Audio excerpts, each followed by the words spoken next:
Imagine what a classroom looks like. Imagine what assignments look like. Imagine doing things differently. Miami-Dade's magnet schools offer unique thematic strands of study that focus on students' special interests, talents, and abilities for all grade levels. Imagine that. A world of choices awaits. Learn more at miamimagnets.org.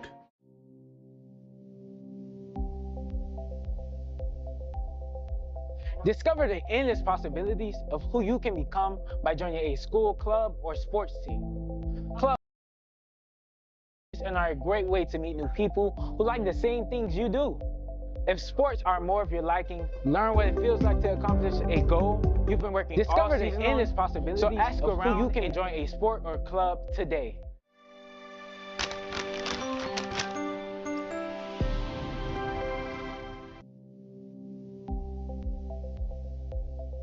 Taking on a challenge like an honors or an AP course can be incredibly rewarding.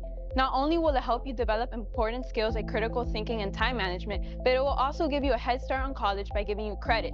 Colleges love to see students who have challenged themselves academically. Talk to your teacher or school counselor about the benefits today.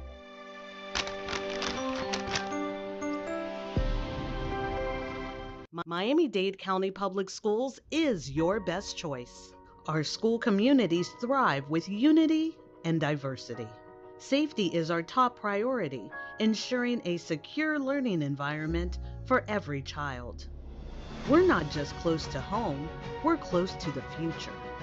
Choose academic excellence and innovation. Choose Miami-Dade County Public Schools, your best choice.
Imagine what a classroom looks like. Imagine what assignments look like. Imagine doing things differently. Miami-Dade's magnet schools thematic strands of study that focus on students' special interests, talents, and abilities for all grade levels. Imagine that. A world of choices. Learn more at miamimagnets.org. Discover the endless possibilities of who you can become by joining a school club, by joining a school club or sports. Clubs fuel your interest and are a great way to meet people who like the same things you do. If sports are more of your liking, learn what it feels like to accomplish a goal. You've been working all season long. So ask around, enjoy a sport or club today.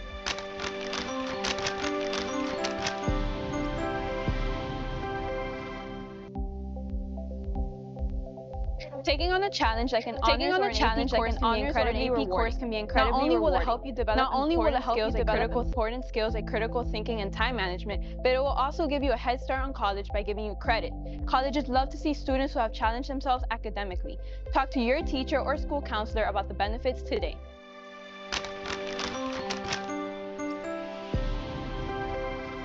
Miami-Dade County Public Schools is your best choice. Our school communities thrive with unity and diversity. Safety is our top priority for ensuring a secure learning environment. We're not just close to home for every child. We're close to the future. We're not just close to academic excellence and innovation. Choose Miami-Dade County Public Schools. Choose Miami-Dade County Public Schools. Your best choice.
Imagine what a classroom looks like.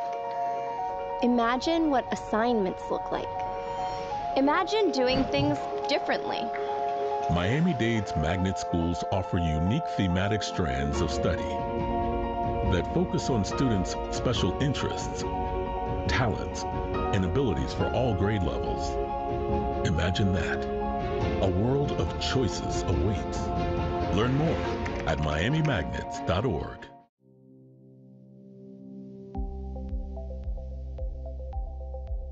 Discover the endless possibilities of who you can become by joining a school club or sports team. Clubs fuel your interest and are a great way to meet new people who like the same things you do. If sports are more of your liking, learn what it feels like to accomplish a goal you've been working all season on. So ask around and join a sport or club today.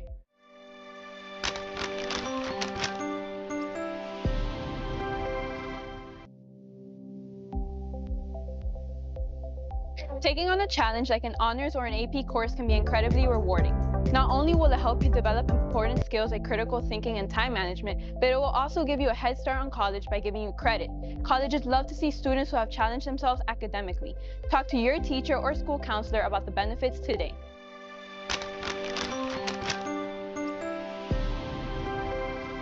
Miami-Dade County Public Schools is your best choice.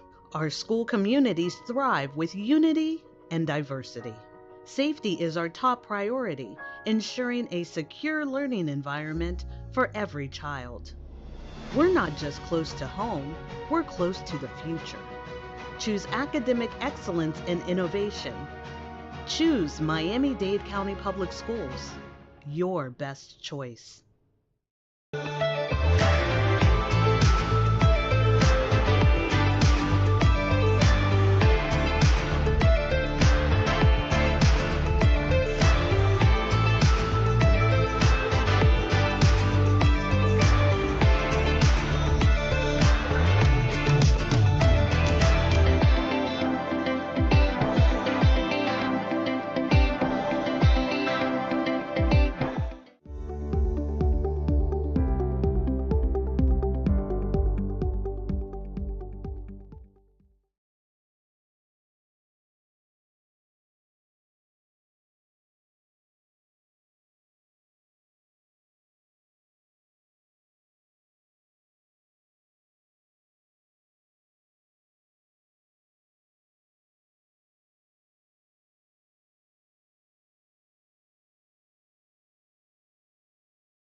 Good afternoon and welcome as we reconvene. Good afternoon. The October 16th, 2024 meeting of the Miami-Dade County Public School Board. 2024 meeting of the Miami-Dade County Public School Board. It is now 3:50 p.m. and I would like to call this meeting to order. p.m. Please stand. And I would like to call this meeting to order. Board member Dorothy Bendros Mendengal leads us in the Pledge of Allegiance. Dorothy Bendros Mendengal leads us in the Pledge of Allegiance.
Welcome a performance of the traditional Mexican song called Cielito Lindo by Leisure City K-8 Center, School of the Mariachis.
Congratulations. You were absolutely amazing. Let's give them another round of applause.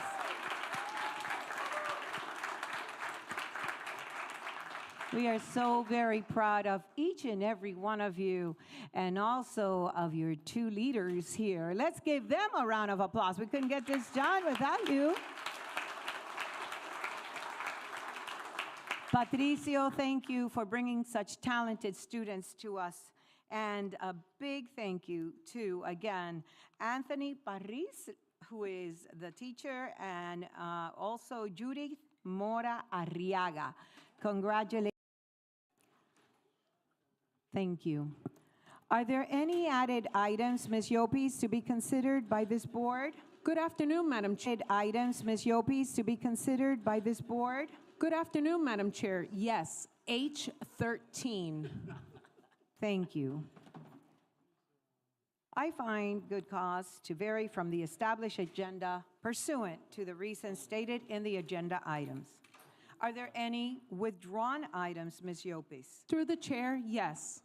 A1, D64, and H1. Thank you, Ms. Yopis. At this time, I would like any board members who need to abstain from voting due to a conflict of interest to please publicly announce the conflict, and we will note your abstention for the record. Do I have any board members that need to abstain? Seeing none, we will continue. We will now go through the consent agenda. This is the time that board members advise me of those items they wish to address. Items for which the board has signed up to speak will not be placed on the consent agenda. All those items not reserved for separate consideration will then be approved under the consent agenda. The board members will be provided the additional speakers once sign-up has been completed. Do I hear motion for approval of speakers to agenda items and to public hearing topics not previously signed up to speak? Do I have a motion? Thank you. A second. All right. All in favor, say aye. Any opposed, nay? Thank you. Motion passes. Those items receiving unanimous approval will not be discussed by the board. In light of the adoption of Chapter 286-114 of the Florida Statutes and Board Policy 0169.1, citizens who have signed up to speak to an item that is on the consent agenda, that is, items not identified by board members for discussion, may either speak at this time prior to the vote on the consent agenda, or you may elect to speak after the board has voted on them during the public hearing. However, speakers who wish to address a consent agenda item may not speak to the item both times. The public hearing will begin at no later than 6:30 p.m.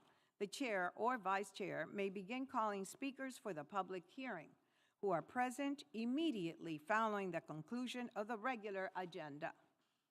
The public hearing shall not conclude before 4:30 p.m. unless all the speakers signed up to speak are present and have been given an opportunity to do so. I will now go through those items board members wish to address. Okay. We will go ahead and start with Board Member Espino. Sir, I have you down for H8, H9, and H12. Is that correct, sir? Thank you very much. Vice Chair Colucci, I have you down for H11. That's correct, Madam Chair. Thank you very much. Board Member Baez-Geller, only announcements. That's correct. Thank you. Dr. Steve Gallen III, I have you down for G5, H3, H4, H5, H6, H7, H8, H9, H11, H12, H13, and board announcements. Is that correct, sir? Yes, Madam Chair, but let me just make a point of clarification. Through the chair, I signed up for each of those H items because first and foremost, I want to thank my colleagues for the lucidity of their items, the importance of their items, and I only signed up because it is my intent to be a co-sponsor. So through the chair, at the appropriate time, if we could have maybe some point of clarification through our school board attorney as it relates to how can we decide which ones we would like to co-sponsor, potentially do a motion to take all of those in total and dispose of that. So I don't have any intent to speak on those, only to co-sponsor each of those items. But I think if we can come up in light of the time with that. Thank you. And actually, I was thinking about the fact we had to cancel our committee meeting this past week because of the hurricanes. And I was wondering exactly the same thing. How, if we want to co-sponsor an item, if we could just maybe call them at the beginning, and then that way we don't have to go through each and every single item, and we can decide which ones. Because it has happened on more than one occasion that we've had to cancel committees. So yeah, absolutely, I think the same way. I think it could save a lot of time for all of us if there was a way we could do that. So I'll leave that to the hands of our board attorney. Just as he contemplates that, Madam Chair, once we decide the items that will not be up for discussion, then we can potentially bundle those that will go on consent, but provide an opportunity for board members who would like to co-sponsor those at that appropriate time. Thank you. Yes, thank you. So for only speaking on G5, but only I want to co-sponsor those other items. Thank you. Okay, I'm sorry, you're only speaking on G5, you said, sir? Yes, I signed up for that, but I only want to speak on G5 once we dispose of the co-sponsorship. All right, so I'm going to refer to, again, the board attorney. This is something that I'm glad you bring up because I did want to address it. I was actually thinking of doing it at committee, but if you brought it up now, let's discuss it now, sir, because I think it would be very helpful to all of us if we ever have to cancel committee for circumstances beyond our control, if we could do something like that, and then we wouldn't have to spend all the time going through every item. Yes, through the chair, I think there's two ways you could handle this. Yes, sir. One way is, as Dr. Gallen had indicated, he only signed up for the H items because he wanted to co-sponsor them all. So there's 3 items that were not signed up for by other board members. So you can take a motion on those 3 and add co-sponsors to those 3 prior to the vote on the consent agenda. Okay, so if you could go through, once I finish going through everybody, because I have to go through all the board members. Once I finish going through every one of the board members, sir, then I'll let you guide us from that point forth, okay? But let me continue. Thank you very much, and I will go ahead and move on. Okay, let's see, where was I? All right, myself, I only had H9 and H11. Board Member Blanco, I have you down for H3, H10, and H11, ma'am. It was just 3 and 10, thank you. I'm sorry? It was just 3 and 10, H3 and H10. Oh, not H11? Okay, got you. Thank you. Dr. Bendros Meningol, I have you down for H7 and H13, ma'am. That's fine, Madam Chair. Thank you very much. Board Member Alonso, sir, I have you down for E66, G8, H3, H8, H9, H10, H11, and H13. Is it the same situation, ma'am? So, Madam Chair, I've met with staff and I'm sorry, it was you. I'm sorry. I was thinking I was talking to Dr. Bendros Meningol. Mr. Alonso. No worries. I've spoken to staff and I no longer need to speak on E66 or G8. Wait. And as Dr. Gallen had mentioned, I also wanted to co-sponsor on certain items. So the only H items that I need to speak on or that I would like to speak on are H3 and H13 after we do the co-sponsorship. Thank you. H3 and H13. All right, and you said E66 and G8, right? Okay. I do not need to speak on those. Yes, got it. Thank you. All right, Board Member Santos, I have you down for C2, E88, E141, E144, E146, G5, and H3.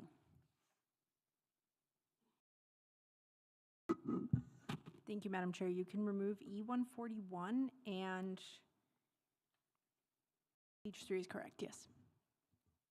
I can remove E141, and what was the other one? I didn't hear you. Nothing else. No, that's it. Okay. All right, for our student advisor, we have H3, H8, and H11. That's correct, Madam Chair. Okay, thank you very much. And for myself, I have H9 and H11.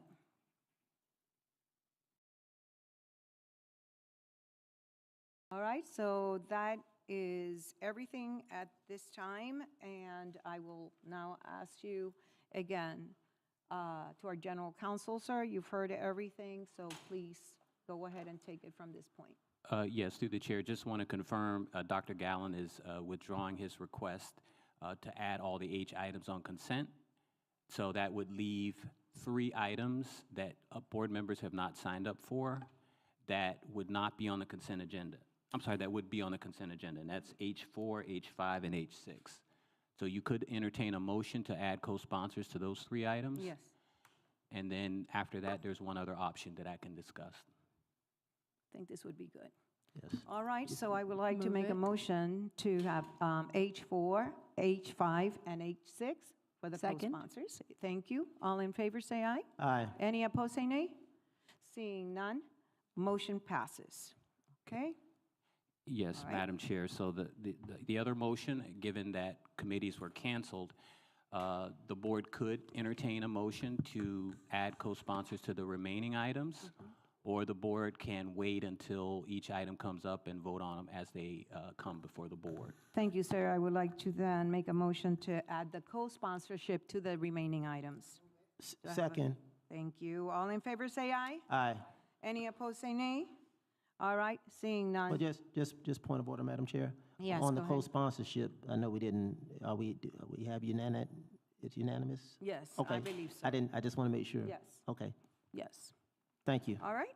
Thank you very much. Perfect. All right, so we're good to go. All right. Of course, thank you. Let's see. Okay.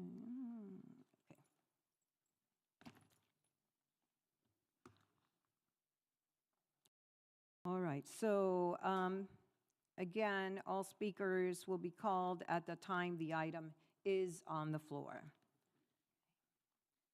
The vote on the adoption of the consent agenda is now taken, and I have a motion again to repeat. I need a motion to approve and a second, the consent agenda. A second. All in favor say aye. Any opposed, say nay. Seeing none, motion passes. Again, all in favor of approving the consent agenda, let it be known by saying aye. Any opposed, nay. Seeing none, motion passes. Ms. Yopis, can you please read into the record and for the listening public the items that were just voted on for the consent agenda? These items will not be discussed. Through the chair. C1, C100, D19, D20, D21, D55, D68, D69, E1, E66, E86, E87, E141, E142, E143, E145, E201, F1, F26, F80, G1, G2, G3, G4, G6, G7, G8, G9, G10, H4, 5, and 6 were just voted on by the board and will not be discussed as well. Okay, thank you very much. Now, if you could, please read the items that will be discussed. Through the chair. Today's meeting. Items 4, 6. Vote but still wish to speak during the public vote but still wish to speak during the public hearing, please go to the lobby counter outside of the auditorium and advise staff. They will be very happy to assist you. Do I hear a motion for approval of the bid opening list for August 22nd, 2024, September 5th, 2024, September 17th, 2024? Do I have a motion? Move it. Do I have a second? All in favor say aye. Any opposed say nay. Thank you. Motion passes. Do I hear a motion for the approval of the board minutes for regular school board meeting minutes of September 11th, 2024, and the instructional materials public hearing of September 18th? Any opposed say nay. Thank you very much. Motion passes.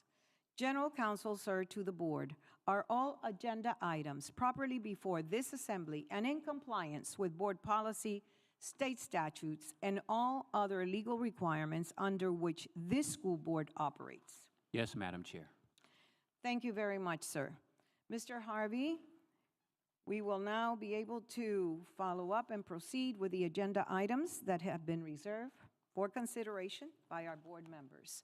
So therefore, a high level of citizenship involvement in civic life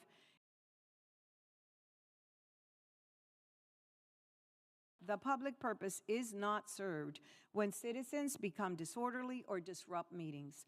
Accordingly, pursuant to Board Policy 0169.1, citizens' remarks should be directed to the presiding officer on the board or as a whole, not to individual board members.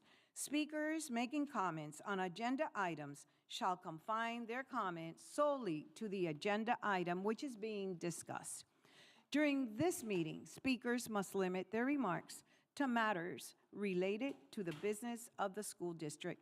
Speakers are prohibited from discussing their own pending court cases and file claims or complaints against the district or district personnel. Speakers may not use any form of profanity or loud and abusive comments. No clapping, applauding, heckling, shouting, comments from the audience, or verbal outbursts in support or in opposition to a speaker or his or her remarks shall be permitted. Persons exiting the board shall do so quietly. The chair may notify and warn speakers that their comments have gone beyond the subject matter for which they had signed up to address.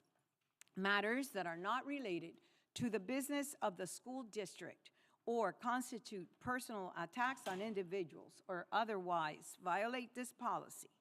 The chair may turn off the microphone or recess the meeting if a speaker persists addressing irrelevant topics or engaging in personal attacks. The chair has the authority, after one warning, to order the removal of the speakers from the meetings. Following a warning, any person making impertinent or slanderous remarks or who becomes boisterous while addressing the board shall be barred from further appearance before the board for the balance of the meeting.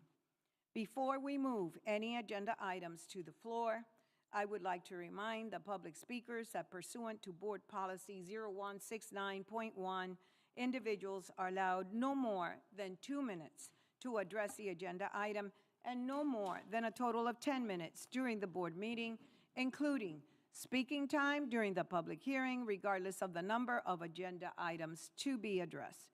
The green light at the speaker's podium signals 2 minutes. The yellow light signals 30 seconds remaining.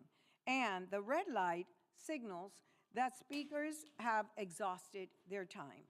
Speakers making comments on agenda items shall confine their comments solely to the agenda item which is being presented and discussed.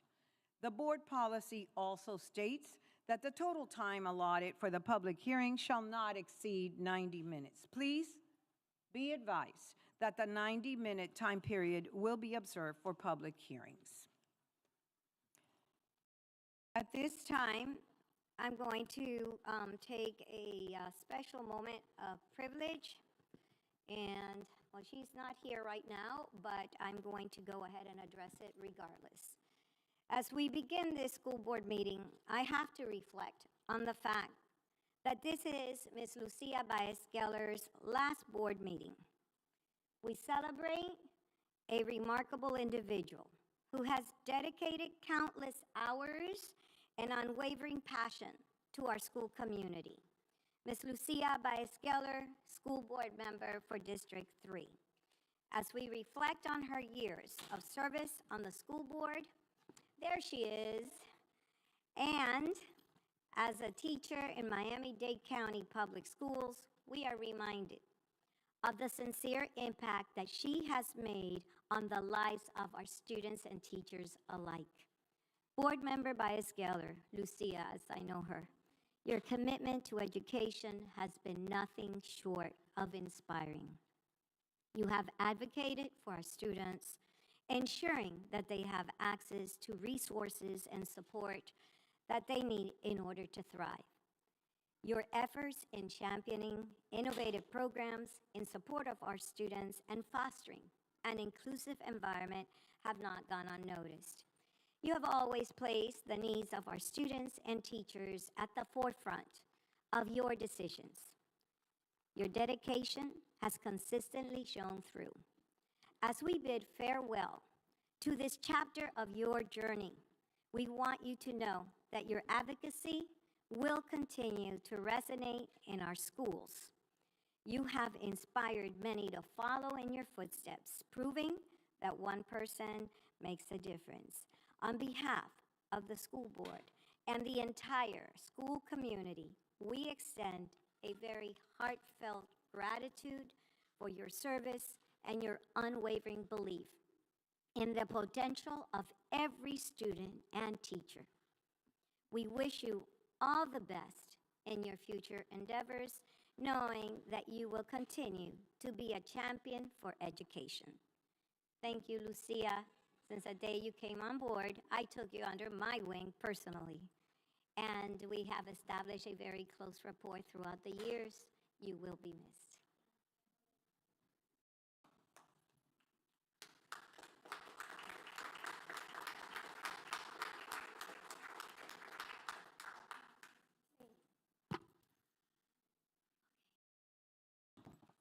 I appreciate having that moment of personal privilege. As the chair and pursuant to my previous correspondence and board policy of 0165.4, and without objection, I will now recess this meeting for 30 minutes to allow for the presentation of the State of the School System address.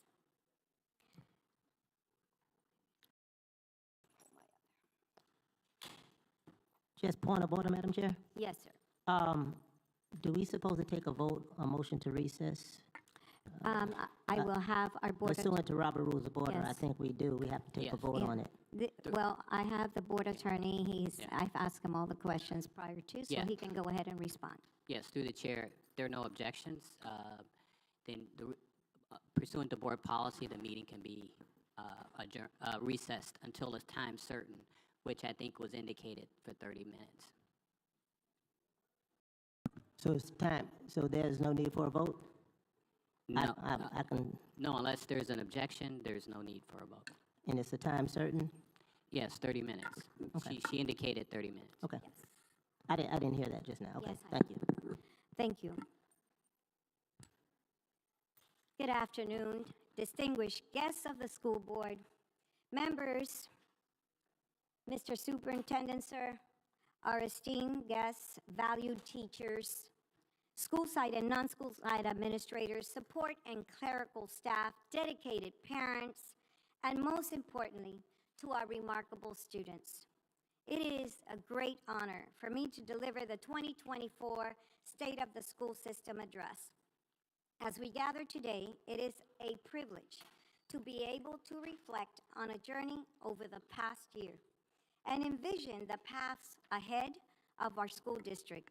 This gathering is not just a formality, it is a celebration of our collective efforts and commitment to our shared mission to provide an enriching, inclusive, and dynamic educational experience for every student in Miami-Dade County Public Schools, your best choice. As the third largest school district in the nation and the largest in the state of Florida, Miami-Dade County Public Schools serves over 337,000 students and 50,000 adult learners.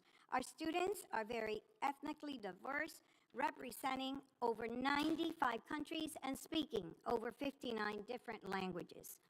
As a school district, the school board, the superintendent, and the entire Miami-Dade County Public School team are committed to providing every student in our schools with a top-tier education that prepares our students to reach their full academic, civic, and personal potential as they enter a very exciting and unprecedented future.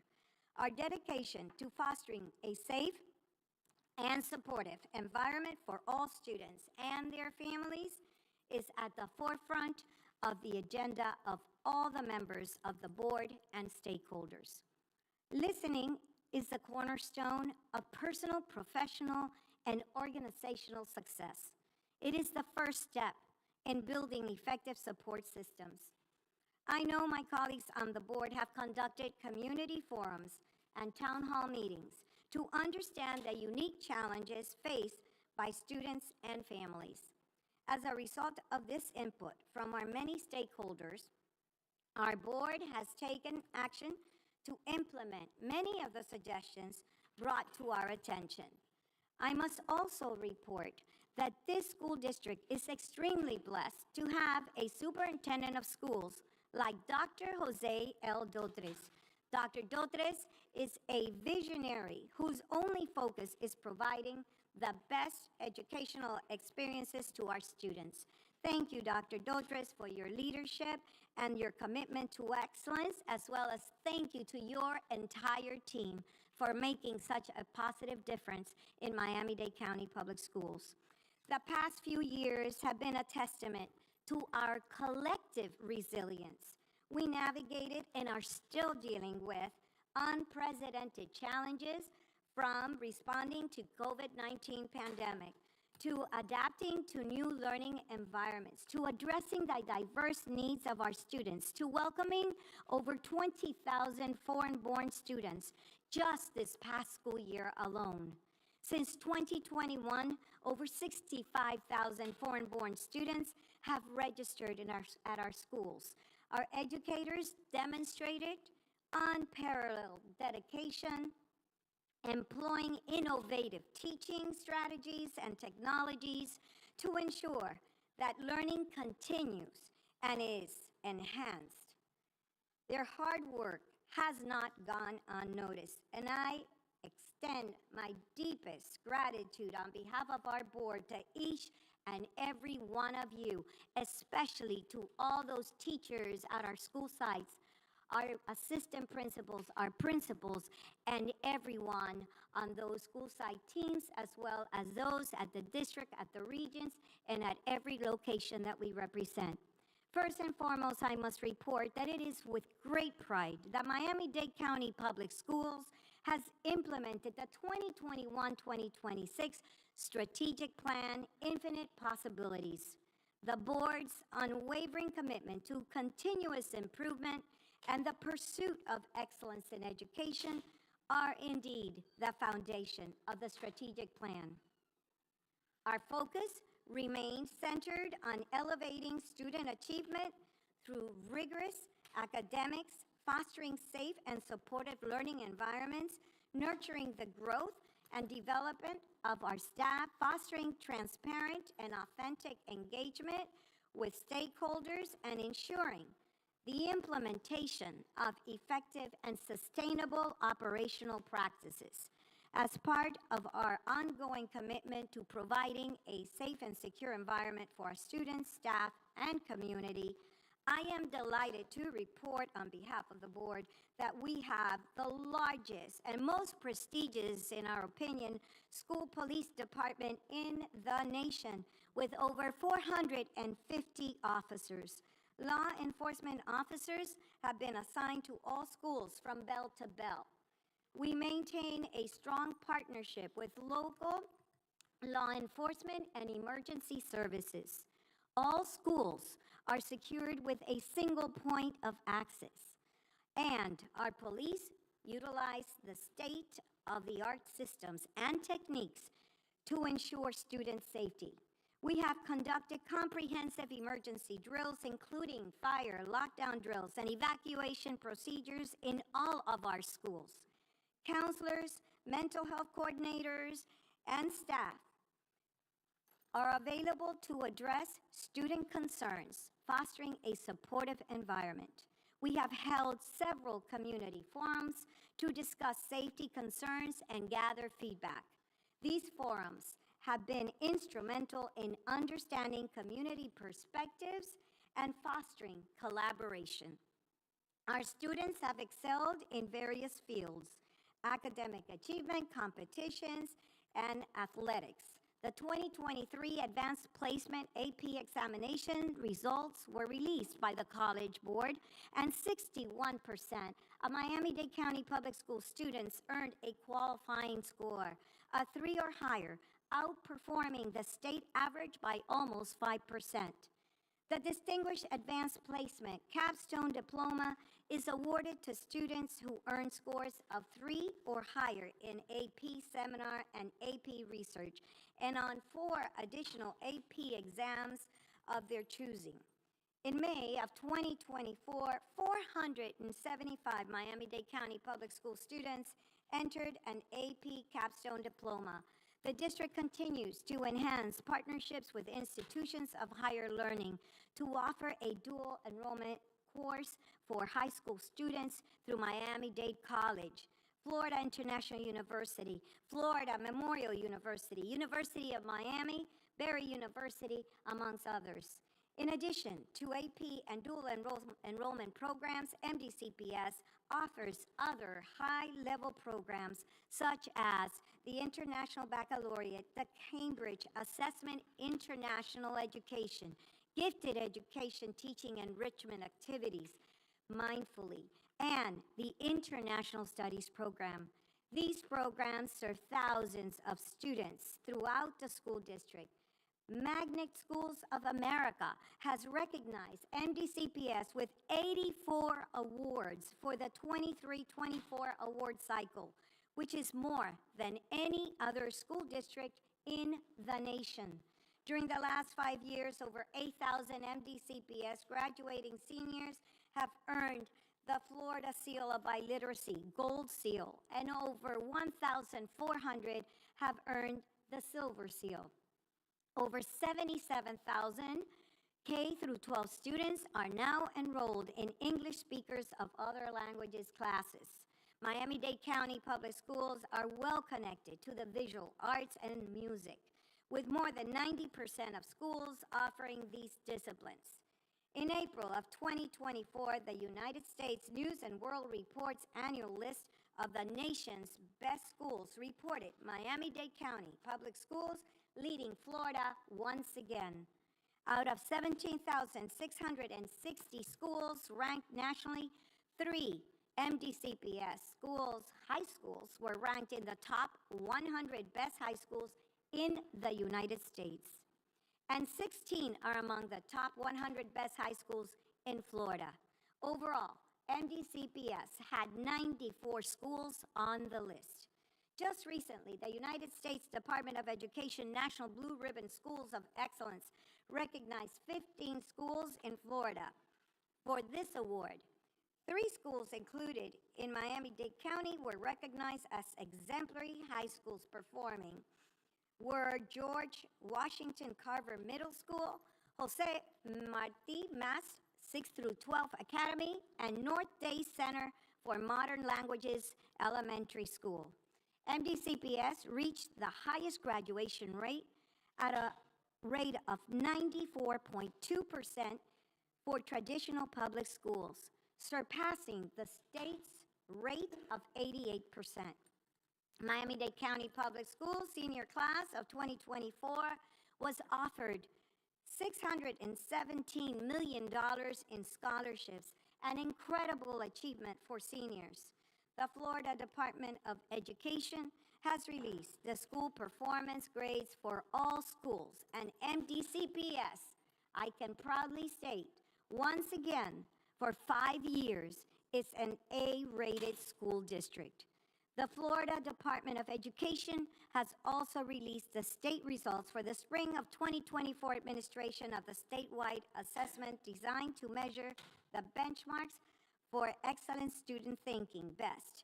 And once again, Miami-Dade County Public Schools excelled when compared to the rest of our state. Post-secondary career and technical education provides enhanced practical skills and prepares students for successful entry into the local workforce in their chosen careers. Thousands of Miami-Dade career and technical education students have achieved industry certification in their program of study, with over 10,445 students passing the exam. We are happy to report that MDCPS was more than well represented in the Florida High School Athletic Association, the FHSAA, and state championships, winning many district and state championships in participating sports. We are proud to report that MDCPS stands as the largest school district globally accredited by Cognia, joining over 40,000 institutions across 90 countries. Out of the 30 Cognia performance standards, MDCPS achieved a perfect score of 4 out of 4 on 28 of them. This year, MDCPS achieved a historical milestone by earning a total of 395 out of 400 points. Cognia has designated Miami-Dade County Public Schools as a district of distinction. Our budget is similar in size to the budget of the state of Vermont, as well as some of the largest companies in the United States, including Dillard's, Hyatt Hotels, and Moody's, just to name a few. It is important to report today that the Association of School Business Officials has awarded this school district the Internal Certificate of Excellence in Financial Reporting for 40 consecutive years. Furthermore, the Government Finance Officers Association has awarded MDCPS a Certificate of Achievement for Excellence in Financial Reporting for 39 consecutive years. This is the highest form of recognition in governmental accounting. Additionally, MDCPS Procurement Management Services is the recipient of the 2024 Achievement of Excellence in Procurement Award by the National Procurement Institute, Inc. The 2024-2025 adopted budget for the school district stands at $7.4 billion. Approximately 80% goes to teaching and direct services to students. The budget reflects our commitment to maintaining high-quality educational programs while addressing the diverse needs of our students. MDCPS is a major contributor to our local economy, providing over 47,000 full and part-time jobs, which is about $2.75 billion in salaries. We are very fortunate that the voters of Miami-Dade County have always supported our schools through the voter-approved referendum. I must also thank the Florida legislature for their continuous support and for multiple federal grants received by the Miami-Dade County Public Schools. The Office of Management and Compliance Audits is responsible for providing the school board, the superintendent of schools, and the School Board Audit and Budget Advisory Committee, ABAC, with an independent and objective evaluation of the fiscal activities in the school district. The school board employs and retains legal counsel to render legal services as needed by the board or the superintendent for school-related matters. The board school requirements that all district operations be carried out with honesty, integrity, efficiency, and legal compliance. The Office of the Inspector General serves as an independent internal watchdog. Our most important function is educating students, and to that, one of the human capital management primary objectives has been to develop both internal and external pipelines for teacher candidates and other specialized positions, which we must recruit and retain the best talented teachers available. We continue to work cooperatively with institutions of higher learning to enhance our pool of teacher candidates in the district. It is important to report that Miami-Dade County Public School hires 47,204 full-time and part-time staff. The public's trust in the school district was authenticated by the 2012 passage of the General Obligation Bond by an overwhelming voter majority. And this trust is being faithfully discharged with the delivery of the $1.2 billion of the bond program. The district continues the implementation of the GOB and Capital Improvement Plan with over 1,300 projects at various stages of development, from planning to closeout, all of which positively contribute to an enhanced 21st century learning environment across Miami-Dade County Public Schools.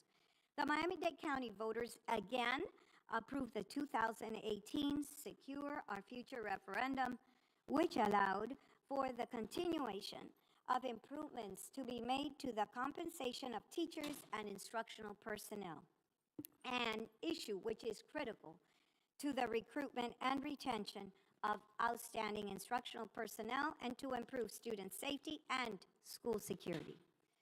The voters once more, again, did approve this in 2022. Thank you, voters of Miami-Dade County. We appreciate your support and your trust in us.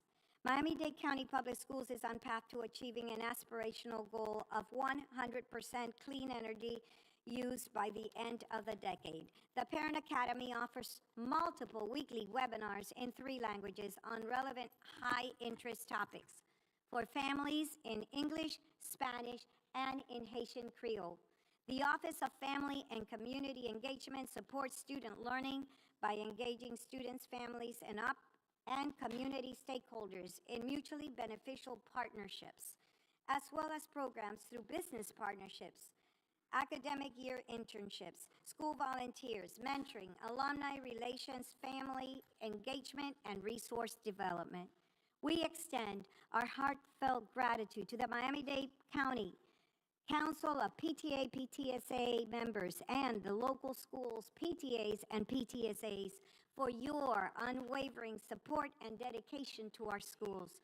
Your efforts in fostering a strong partnership between families and educators have made a significant impact on our students' success, as well as being made in Miami-Dade County Public Schools, which is represented by our amazing Alumni Association.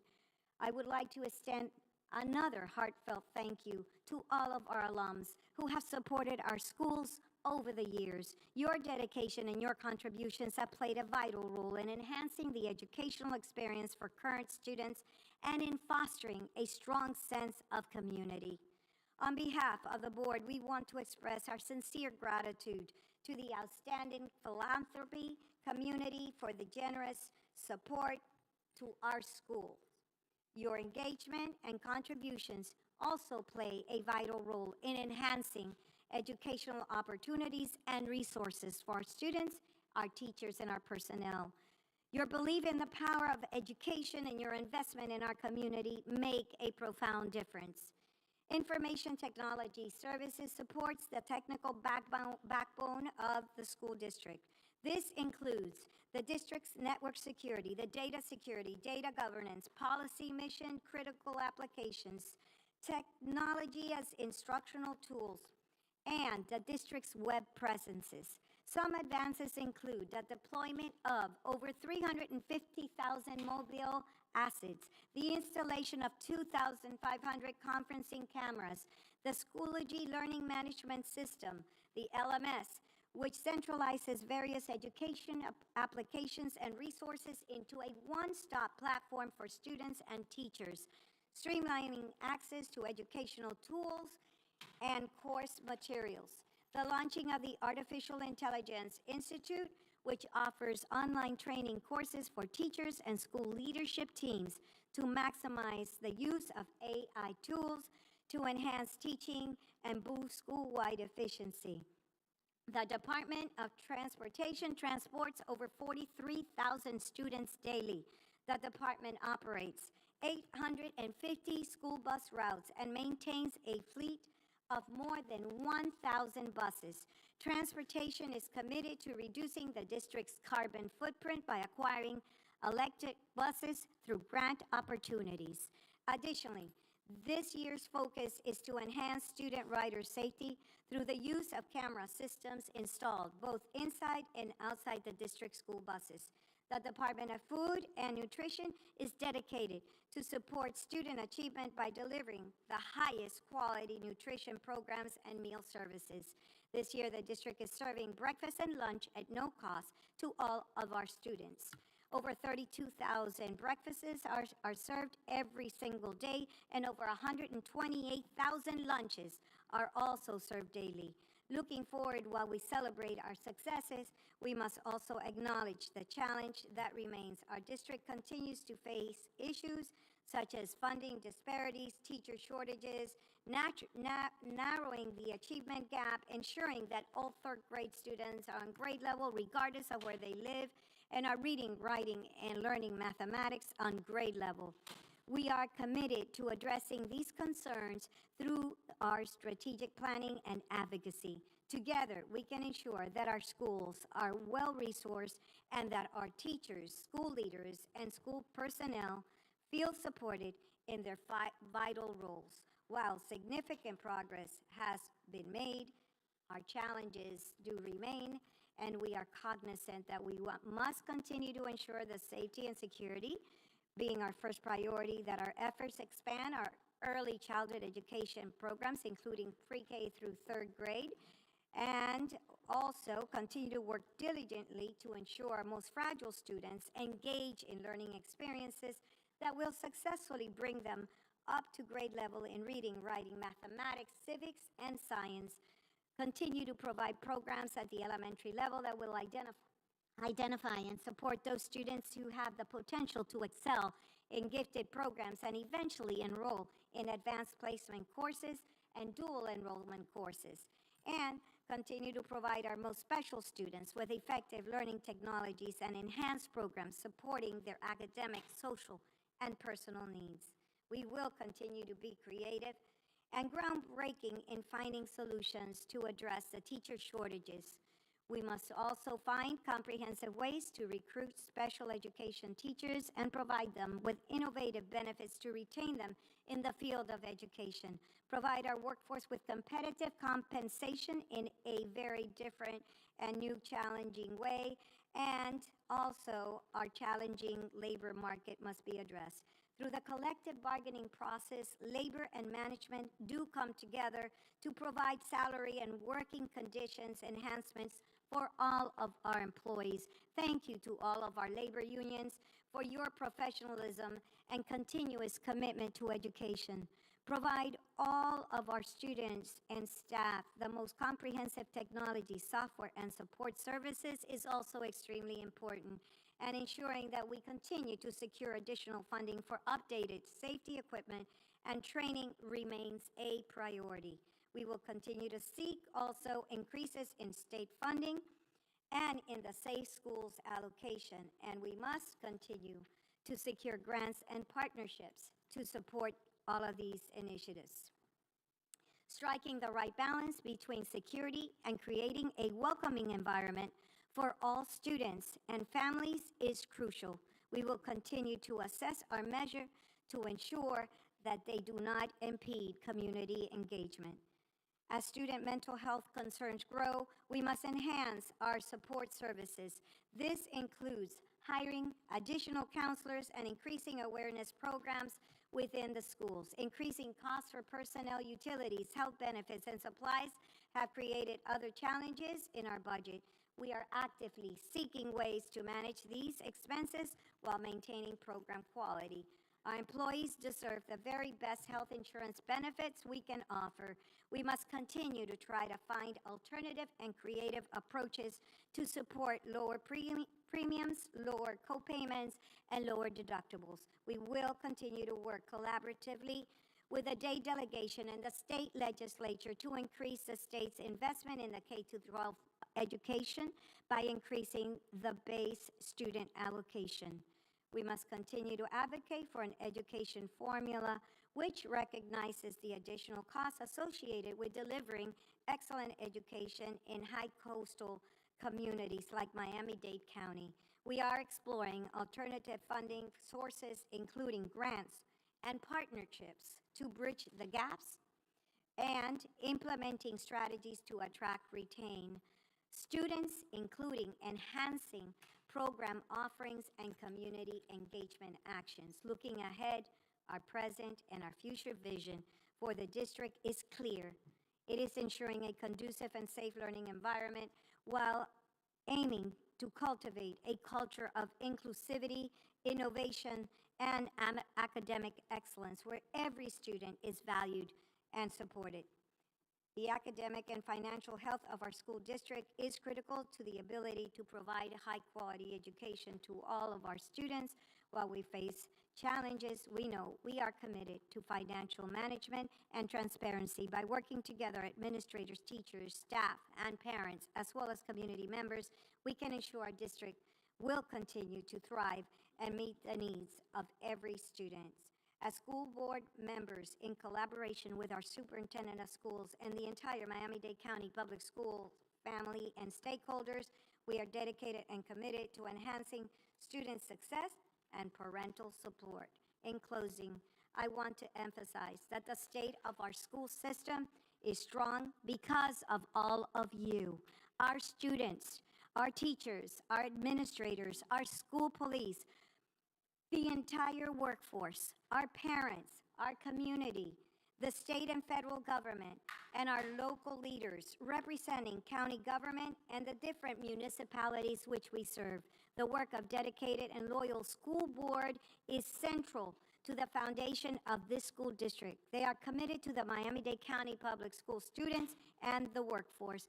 Each one of you plays an integral role in shaping the future of our schools. Let's continue to work together cohesively and respectfully, inspire one another, and ensure that our students are not only prepared for the future, but also experience the joy and are excited all about it. Together, we are engaged and we can achieve greatness.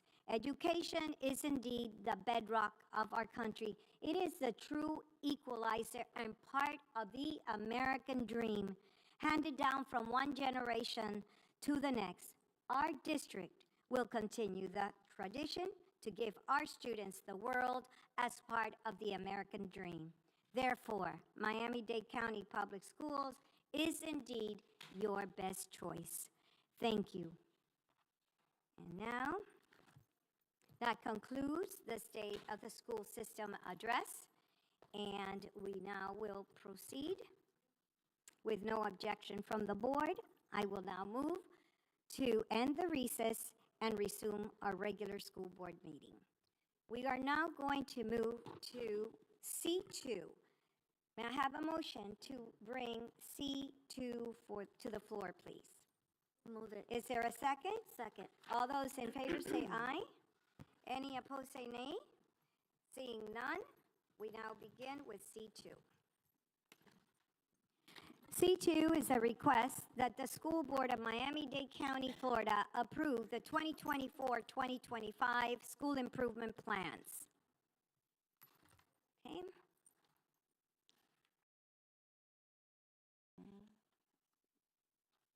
Moment so I can get the board member that's speaking on it. Okay. We have Lisa Santos, who did sign up to speak on C2. Ms. Santos? You have the floor, ma'am. Thank you, Madam Chair. I'm so grateful to staff for getting these school improvement plans to us. It was wonderful to see our school teams working on them this summer. And as I do every year, I'm requesting that we try to find ways to bring the school improvement plans to the September school board meeting. It's very difficult to go through the process to bring it any earlier than that. But as it stands right now, we are already in phase 4 of 7 for those school improvement plans as of today. And so making sure that they come to the school board at least a month earlier would be really helpful, as I certainly use them to guide watching policy in action during school visits. Thank you, Madam Chair. Thank you very much. And at this time, I would like to ask if anyone could please, let's make a motion to Move approve it. C2. Is there a second? All in favor say aye. Any opposed, nay? Seeing none, motion passes. We are now moving to agenda item C3. C3 is a request for school board approval and adoption of the recommended instructional materials for grade K science for the 2025-2026 school year. I do not have any public speakers that have signed up for the item, and I don't believe I have anyone who wants to speak on C3 from the board, so therefore, is there a motion to approve C3? Is there a second? All in favor say aye. Any opposed, nay? Seeing none, thank you. Motion passes. We now are going to move to C4. C4 requests school board approval and adoption of the recommended instructional materials for grades 1 science for the 2025-2026 school year. I do not have any public speakers who have signed up. I don't have any board members who have signed up, so therefore, thank you. Second, all in favor say aye. Any opposed? Seeing none, we're going to move to C5. Motion passed. C5 is a request for school board approval and adoption of recommended instructional materials for grade 2 science for the 2025-2026 school year. I do not have any public speakers, and I do not have any board members. May I have a motion? All in favor say aye. Any opposed, nay? Motion passes. We now move forward to C6. C6 is a request for school board approval and adoption of recommended instructional materials for grades 3 science for the 2025-2026 school year. I do not have any public speakers, and I do not have any board members signed up. May I have a motion? Thank you. Is there a second? Yes. All right. All in favor say aye. Any opposed, nay?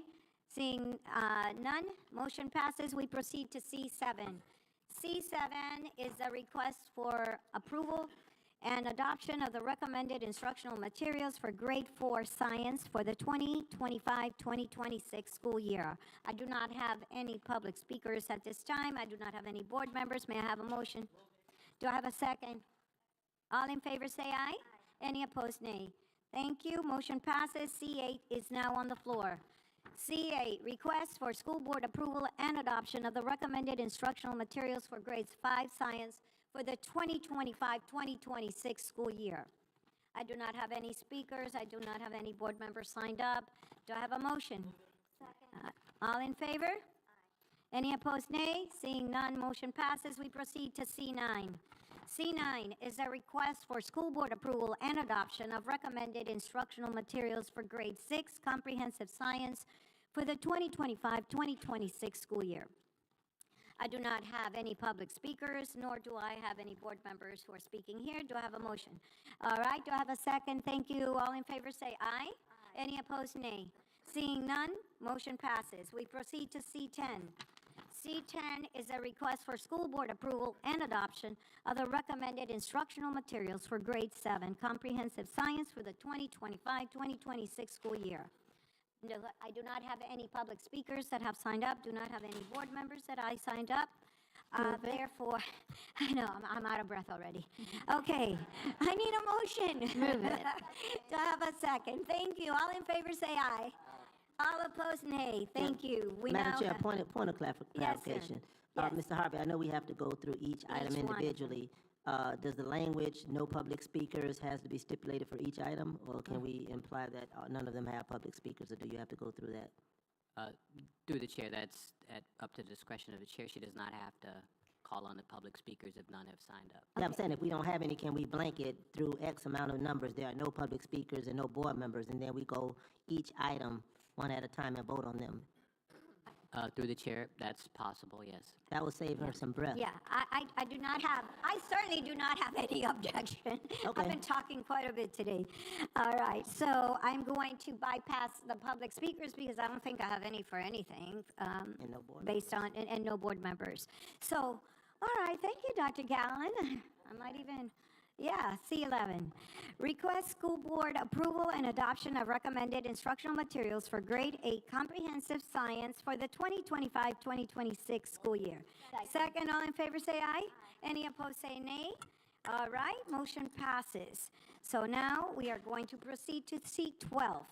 C12 is a request for school board approval and adoption of recommended instructional materials for grades 9 through 12 biology for the 2025-2026 school year. I have a second. All in favor? Any opposed, say nay. Thank you. Motion passes. We now proceed to C13. C13 is a request for school board approval and adoption of recommended instructional materials for grades 9 through 12. Chemistry for the 2025-2026 school year. Second? All right. All in favor say aye. Any opposed, nay. Thank you. Motion passes. We now proceed to C14. C14 is the request for school board approval and adoption of recommended instructional materials for grades 9 through 12, environmental science for the 2025-2026 school year. All in favor say aye. Any opposed, nay. Seeing none, motion passes. We proceed to C15. I need a motion to approve. Someone? Do I have a second? All in favor say aye. Any opposed, nay. All right, so we now proceed. C15 passed. We're going to C16. C16 is a request for school board approval and adoption of recommended instructional materials for grades 9 through 12, marine science for the 2025-2026 school year. All right, all in favor, say aye. Any opposed, nay. Thank you. We now proceed to C17. C17 is a request for school board approval and adoption of recommended instructional materials for grades 9 through 12 physical science for the 2025-2026 school year. Do I have a motion? Second. All right, all in favor? Aye. Any opposed? Nay. Seeing none, we are now going to proceed to C18. C18 is a request for school board approval and adoption of the recommended instructional materials for grades 9 through 12, anatomy and physiology for the 2025-2026 school year. Do I have a motion? Do I have a second? Thank you. All in favor say aye. Any opposed say nay. Thank you. Motion passes. We proceed now to C19. C19 is a request for board approval and adoption of recommended instructional materials for grades 9 through 12 in physics for the 2025-2026 school year. All right, all in favor say aye. Any opposed, nay. Seeing none, C19 passes. We're now on C20. C20, I need a motion. Move it. All right, all in favor say aye. Aye. Any opposed? All right, motion will pass, and I am going to read one more time because I believe I might have missed it. Did I read C20? I didn't. That's why I'm going back. I knew it. C20 requests school board approval and adoption of the recommended instructional materials for chemistry for the 2025-2026 school year. AP chemistry. All right. Second? All right. All in favor say aye. Any opposed say nay. All right, seeing none, motion passes for C20. We're now moving on to C21. C21 requests school board approval and adoption of the recommended instructional materials for AP physics for the 2025-2026 school year. Move it. Do I have a second? All in favor say aye. Any opposed nay. Seeing none, motion passes. And now we are going to C22. C22 is a request for board approval and adoption of the recommended instructional materials for the AP Biology for the 2025-2026 school year. Do I have a motion? Second. All in favor say aye. Any opposed, nay. Seeing none, we are now going to proceed. C22 passed. We're now with C23. C23, the request for board approval and adoption of the recommended instructional materials for the AP Environmental Science for the 2025-2026 school year. Do I have a second? All in favor say aye. Any opposed? Nay. All right, seeing none. C23 has passed. I believe that now concludes all of our C items. All right. That's good. Okay. We are now going to proceed. And here we go. E66. Let's move to E66. I need to get another book. Okay. This book is finished. Give me a moment to get the next book. That is.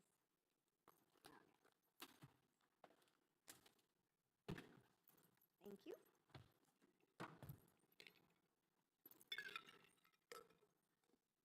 Okay, we now have E66, and that is the approval of the district self-insured healthcare program. Through the chair, Yes, ma'am. my apologies. I just wanted to make sure you realize that passed on consent. Our next item on the floor would be E88. Oh, E88. Okay, thank you.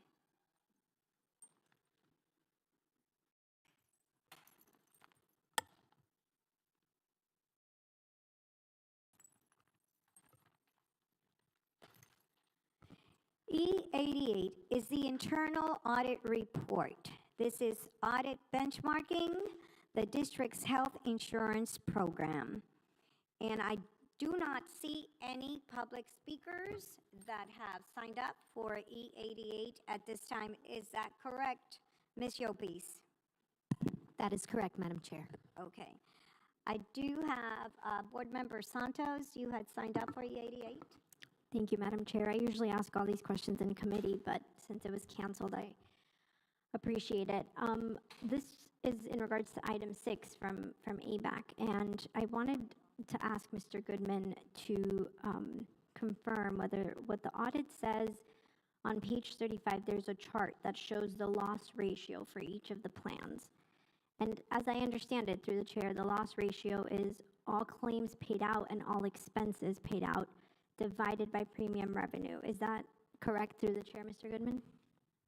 Through the chair, good afternoon, everyone. That is correct. The loss revenue also measures the relative cost to the district, and it should ideally be 100. Thank you. So through the chair, I see here that the different plans clearly vary from 76.1% to 146.4%. So would it be accurate to say that the two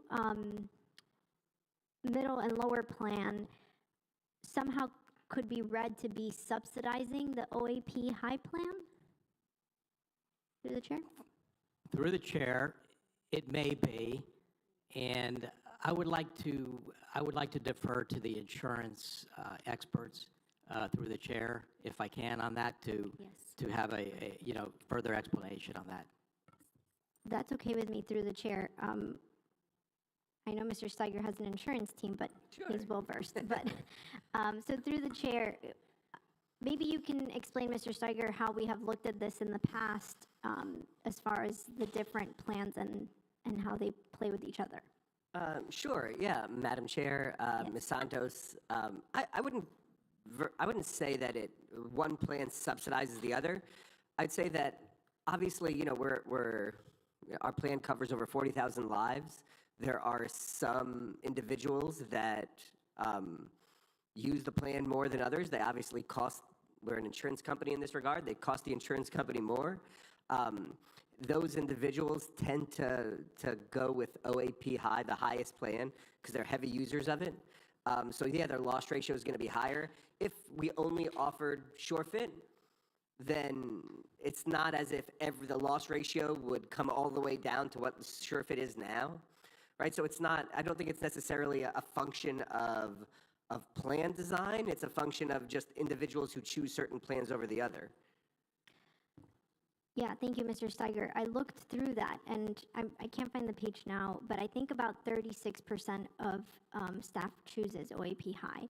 So when I looked at what the employee pays versus the board pays versus total monthly premium, and looking at the different bands and looking at the different categories that we've laid out in that chart, there, to me, again, I am by far no insurance expert, but seemed like there was less differentiation than I would have expected given the differentiation in the loss ratios.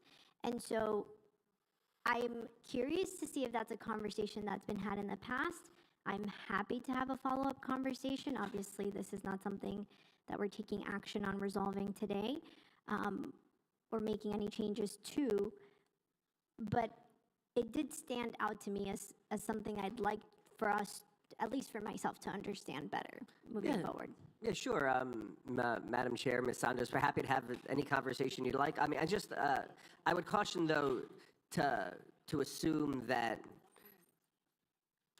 there's a particular type of person who would get sick, right? Or a particular type of person who would be a heavy user of the plan.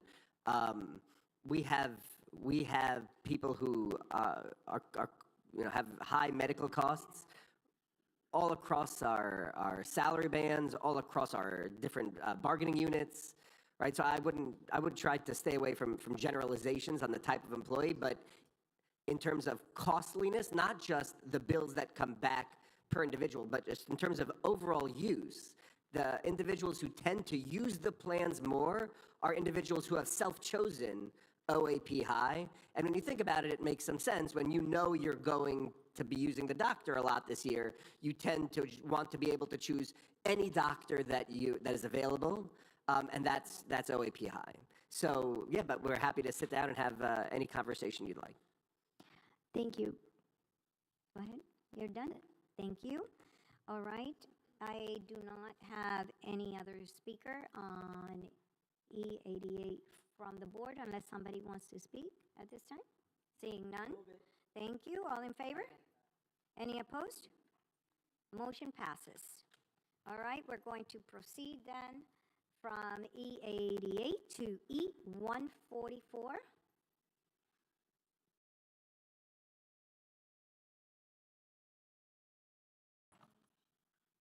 E144 is the award invitation to bid number ITB 22-043, reinforced concrete and related services, install and supply. All right, I have one board member who did sign up, and that's Board Member Santos. Thank you, Madam Chair.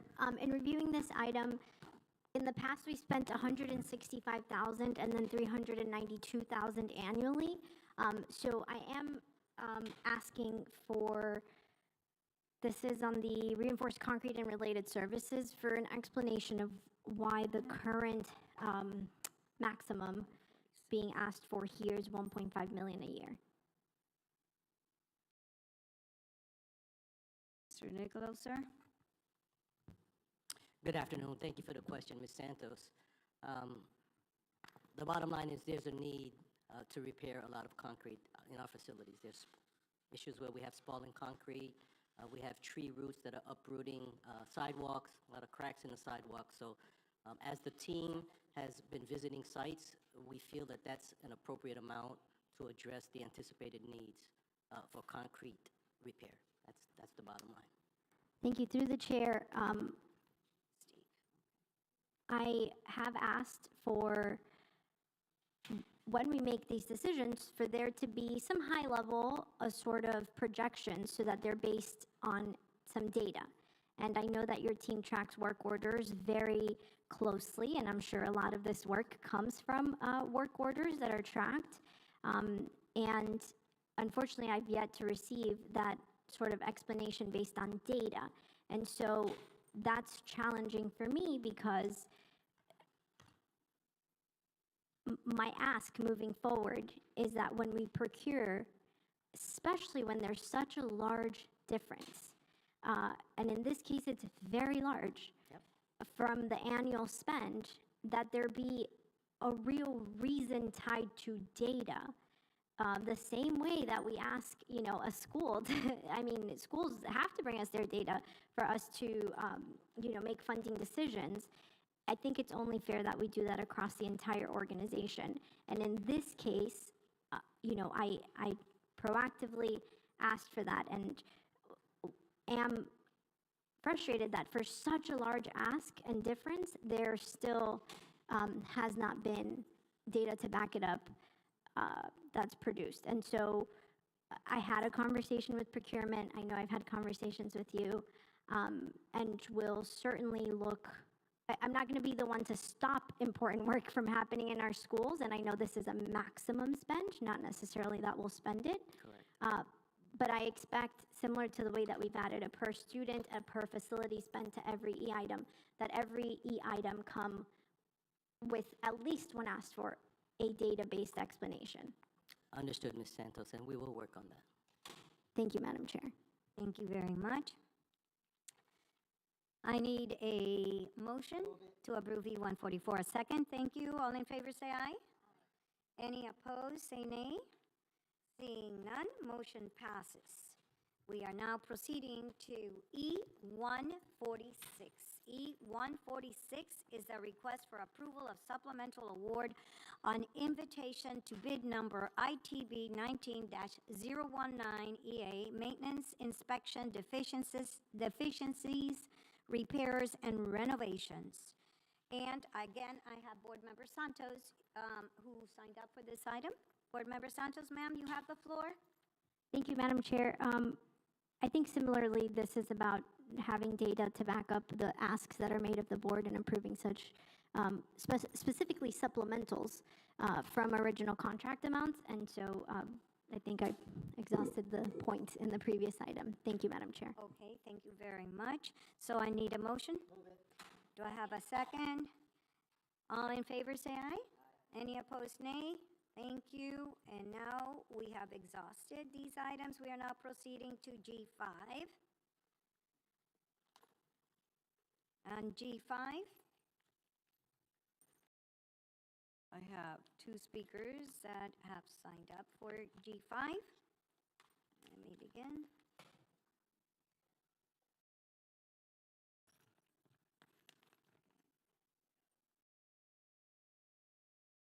Moment. G5 is the initial reading. Proposed amendments to School Board Policy Bylaws 0165, Public Meetings, and 0165.1, Agendas. I have Board Member Gowan. Yes. Thank you, Madam Chair. Through the chair, I think the irony of this item coming at this particular time, you can't make this up. But I would be remiss if I did not acknowledge Mr. Harvey for his timely response to this. Through the chair, I did not have an opportunity to be a part of the conversation which was the catalyst for this. I know this did not emanate from an item, this emanated from a discussion, and at that particular committee meeting, I was not there. Through the chair, I understand the intent to be as efficient as we possibly can, and I'm one that rarely, if ever, provide proclamations. So I'm not really speaking on behalf of my own interest. I'm speaking on behalf of the unintended consequences of restricting board members' speak. I think that's a slippery slope where we have language that explicitly restricts. It doesn't limit. If you look on page 3 of 10, the second paragraph, second sentence, no other board member shall comment on the recognition, resolution, endorsement, or proclamation during the meeting except to co-sponsor and or vote upon the item. Through the chair, today we had an item that was actually not presented by a board member who had a very sincere, very authentic connection to the honoree, and that was Mr. Alonzo. He actually engage the father in Washington, D.C., and when you have an opportunity to embrace a great idea, a great notion, a great thought, a great recognition that a colleague has proffered, it becomes somewhat restrictive that, you have to kind of just sit there and not say anything. That's one thing that needs to be contemplated. Number two, it gets into a real interesting space where in a public meeting, you're restricting another board member from speaking. Limit may be a more appropriate terminology, because if I just have the inclination, yes, I want to follow the rules and everything else, but if a colleague is recognizing an individual that potentially saved my life, and they just happen to recognize that individual, and I'm sitting here looking at them and not saying anything, not saying thank you, God bless you, may the wind be at your back, Dr. Benders-Mendenhall may want to say see you on the journey. I think when we get into the space of restricting speech, I think that's very, very dicey. Number three, in the event that we move down that road, I have to be honest with you, your board member's presence is inconsequential.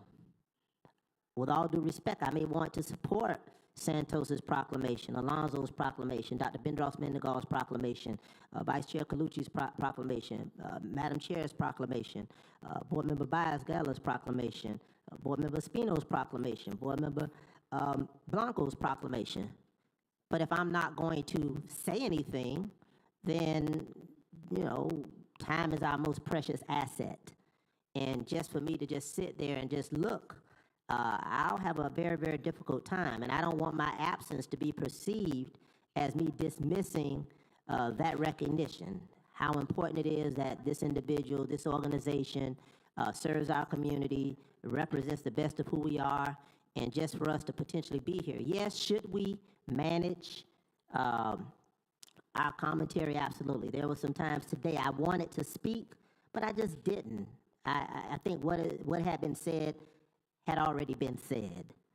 And I think that the notion of limiting versus restricting is language, Mr. Attorney, and colleagues, we may want to look at. I'm just talking about the unintended consequences, and I'm talking from a board member who rarely brings proclamations. So at some point, if I'm not bringing a proclamation, if I'm not going to be able to applaud you for your proclamation or your honoree or your organization, then I may find myself more comfortable on the 7th floor or taking a long way from Miami Gardens to downtown through the chair. So I just want to kind of put that out there. And again, I'm at a disadvantage. I was not part of the initial conversation.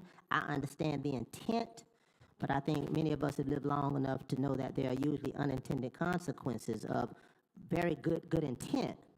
But I think when you start to get into restricting speech of public officials in a public meeting through policy, that's a rabbit hole that I'm not ready to go down through the chair. So thank you for bringing that up, because for the sake of clarity, it's always very important to have these conversations. And that's why when we don't have committee, it makes it so much more difficult for everyone, right? Unfortunately, nobody was expecting that hurricane to come, and we were out for 2 days, and the board meeting was coming up. So the time frame was impossible to deal with. The superintendent had to close down schools for 2 days. But I fully concur that it's imperative that we have the opportunity for these conversations at committee, because that's when we can all really express our opinion. So let me, I know you weren't there, and just one through the chair, one additional thought as you reflect on it, just one additional thought through the chair, and I'll be done, and I definitely want to hear from you, Madam Chair, and other colleagues. Where we're also attempting to restrict, which is, and I'm not against, listen, I'm not against limiting. Trust me, today, if you were for all-out expression, today you need to be a believer. So I was already a believer. But where you then have organizations who have representatives, what they will simply do, or what I would simply advise is, listen, go out there and sign up to speak. So now you may have that issue. So I just wanted to throw that out as well. Thank you, Madam Chair. Thank you. So let me just recap. what occurred with the whole thing. At the last committee meeting, I presented some recommendations for the board's consideration that was pursuant to following up with a request that was made by board members at a recent committee meeting. This was during the summer, to see how we could move those resolutions in a more expeditious manner. They asked me to follow up and come back with some recommendations. I'm going to state for the record, for me, it doesn't matter either way, because I can stay here till 3 o'clock in the morning. It doesn't matter. We've done it before. I can do it again. But to become more expeditiously efficient, these recommendations were being made. And trust me, we would never want to go down a slippery slope of any kind. That's not anybody's intent. And mine will be whatever the wish of the board is. That is always where I stand. Whatever the majority of the board wants, then that's where we go. So therefore, the B items, and you just said it, we witnessed it today. Everyone had one, all board members, and they were all outstanding, exemplary proclamations that were being given out here today. And so, therefore, it took a lot of time because we have 9 board members, 10 is a student advisor, and 11 is a superintendent of schools. So every single board member that proffered a B proclamation that was brought here today, a resolution, had an opportunity to speak, and as long as they want to speak, because they're not limited to speaking time as a board member. So I reported at that committee that the meeting of September 4th, after they asked me to do that, I went back and I researched what had happened in the past. And you and I were both colleagues at that time as well. You may remember Dr. Gallen, when former school board member Susie Castillo at that time had proffered agenda item H3 at the meeting of June 21st, 2017, where the board approved a pilot to limit the number of presentations to 1, because at that time, remember, you could do 2, you could do 3. You remember Dr. Bendros-Menengo. Those of us that were here remember how many different times this subject matter has come up in front of this board.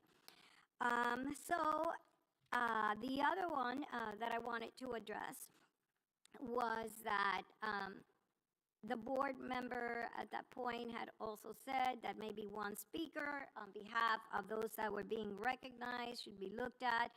And when determining the order of the presentations, it was also addressed at that same meeting that we give priority to students, anything involving students. And we all unanimously agreed on that. And so I also addressed the need to bring clarity to some of the current language, which also could create some type of confusion amongst us. So the recommendations before us were, if we have a presentation done, the board member presenting speaks as long as he or she would like to speak. The person being recognized would also speak as long as he or she would like to speak.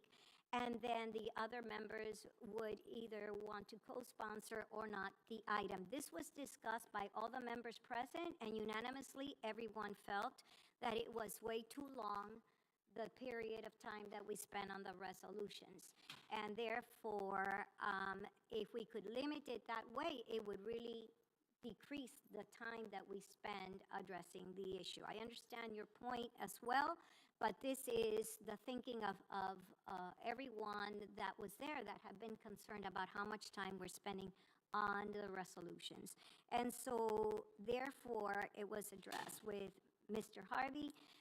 He was going to, I know, discuss it with the members that were not present on that particular day. And then he was going to bring something forth, and we either approve it, or we change it, or we don't approve it. We vote it up, vote it down, or, make adjustments to it. But that's where it came from. And prior to that, I don't know if you recall, we had another board member who proffered an item to see if we could start the board resolutions earlier. That lasted not even 3 months, because half the people were not coming. So that didn't work out either. So we've been struggling with this for a while. And yes, we want to make sure that we have involvement from our community as much as possible, but we also want to be efficient in the manner in which business is conducted. And that's where this whole thing came from. Well, thank you, Madam Chair, for that update. And absolutely, I do recall myself, you and Dr. Bendros-Mendengal, where you could do more than one. We modified that.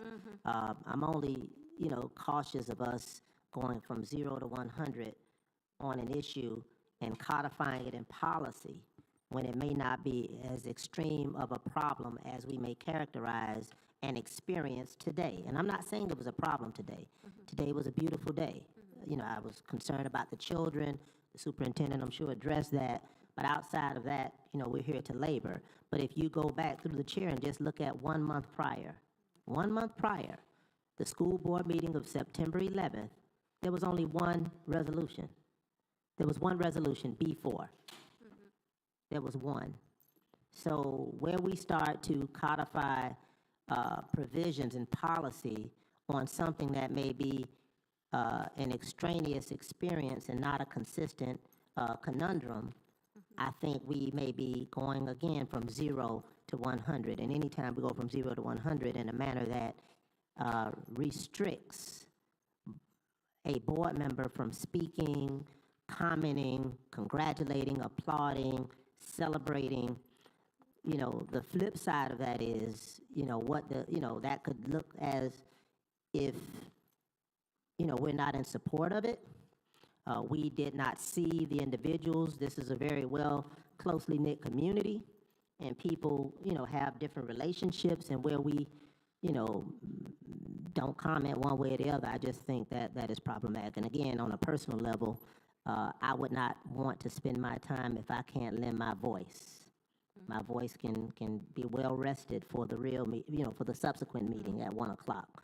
So I just want to put that out there, and Mr. Harvey, those are my thoughts, and I just don't think we have to go from 0 to 100. I think limiting, maybe some language you can use, but where you're saying a board member cannot speak, that just kind of grinds my gears anytime I hear that language in a democracy. Thank you, Madam Chair. Right. Thank you, Dr. Gallen. And, I'm opening up to everyone for their input. And if we want to limit the amount of time or whatever we want to do, it's up for discussion. That's why we brought it up there, just to try to find a more efficient manner in how to do this. I'm open to whatever, again, the majority of the colleagues on the board would like to do. So I'm opening it up. Let's go ahead, Mr. Espino. Madam Chair, I signed up for this item. Oh, yes, you did. I'm sorry. He asked a question, so I was going to try to follow up with that. But it's okay. We can wait. It's all right. Go ahead, Board Member Santos.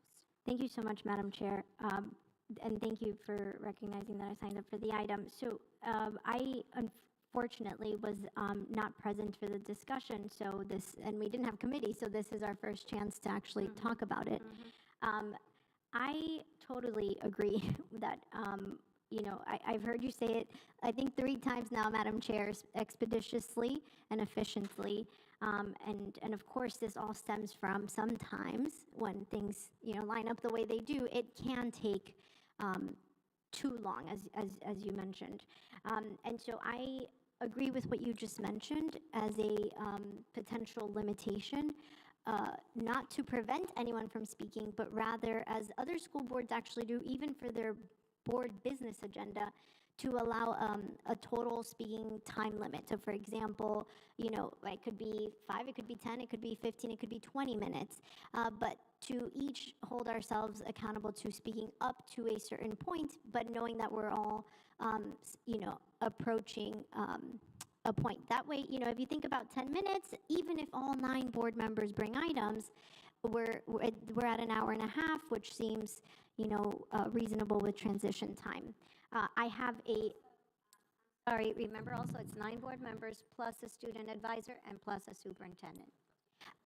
Yes, Madam Chair, I was talking about the B items, even if 9 B items come up. And so through the chair, what I certainly want to posit to the board, is that I wholeheartedly agree we need to find some form to have a more efficient B item process. And I'm all for a time limitation. I think that's a great idea. But I definitely do not support limiting board members' content. So if a board member can, present what they want to present within the time allotted, fantastic. But I definitely don't agree that the language in the paragraph says to apply to only one individual or organization. I think that if a board member wants to recognize 2 people and they do it under the 10 minutes, that should be totally okay. We're trying to address the issue of time and efficiency, not the issue of the content of board members' items. Thank you. And We had our board attorney to follow up. He heard the conversation and he brought it today for our consideration. So this is exactly why we're here right now, to address whatever issues anyone has with that. Board Member Espino, I believe Board Member Santos is done. Would you like to speak now, sir? Yes, Madam Chair, thank you so much. Yes, the floor is yours. First and foremost, I want to thank you for bringing the item forward, because I'm certainly all about making our meetings more efficient as someone who measures his comments on the board. My sensitivity to this topic comes from spending most of my adult career on that side of the dais. Today, we didn't start substantive business until 4:30. I mean, I honestly felt that we were just trying to get the last little bit of juice out before we modify the policy. So I do, it's a tough line to walk between limiting our speech up here and conducting an efficient meeting. But today was an example of when we all activate on B items. Really, we don't get to substantive business till well in the afternoon. For me personally, there were people that were here to speak on my H9 item who had to leave. And so the way I feel about the length of that portion of the meeting is the same way I feel about meetings going to 2 in the morning. It's not in the sunshine anymore, literally and figuratively, because who can stay up till 2 in the morning to participate in some of these meetings? Who can stay here all day long waiting for an opportunity? And since we don't have time certain on items, it becomes very, very challenging. The one thing I will say is, as this is a housekeeping item, it's probably best that we kick it back to our next committee and talk about it at length, because I feel like there's a lot of substantive business left on the board that we could probably do this in committee best. Yes. And I don't have any problem with that if we want to take it back, if that's what the wish of the board is. Move it. Thank you. A second? Great. All in favor, aye? Aye. Any opposed, nay? I don't want to hear it anymore. All right, so we will take this one back to our committee meeting, and we will discuss it further at that point. Yes, through the chair. Thank you very much. And so this item will be placed on the agenda for next month, and it'll be there for the board to discuss. Thank you. Thank you very much. Thank you very much, sir. And so therefore, I don't have any further G items that have been signed up for. Let me get the next book. We are going to move H items to the floor at this time. Thank you. Okay. So we're going to begin with H3. H3 is exploring a partnership with Miami-Dade County free student bus passes. I do not have any speakers at this time. However, I do have some board members that have signed up to speak. Board Member Blanco. Madam Chair, can I present the item first? That's right. You're right. Let me, I think I better have another drink of water. Go ahead. Present your item, sir. I don't have any public speakers, so you may go ahead and present the item. Please do hydrate. You've had a long day. I actually do. Thank you so much, Madam Chair, and thank you to the board for allowing me the opportunity to bring this important item to light. As many of you know, I am the appointed board member on the TPO, and we have a lot of conversations regarding transportation and how to best get individuals, our citizens, around our county. And we know the situation that we face with traffic, especially us who come from the north all the way to downtown Miami for our meetings. So any way to try to alleviate traffic, as well as by providing our students better access, I think is something this board should always be looking into.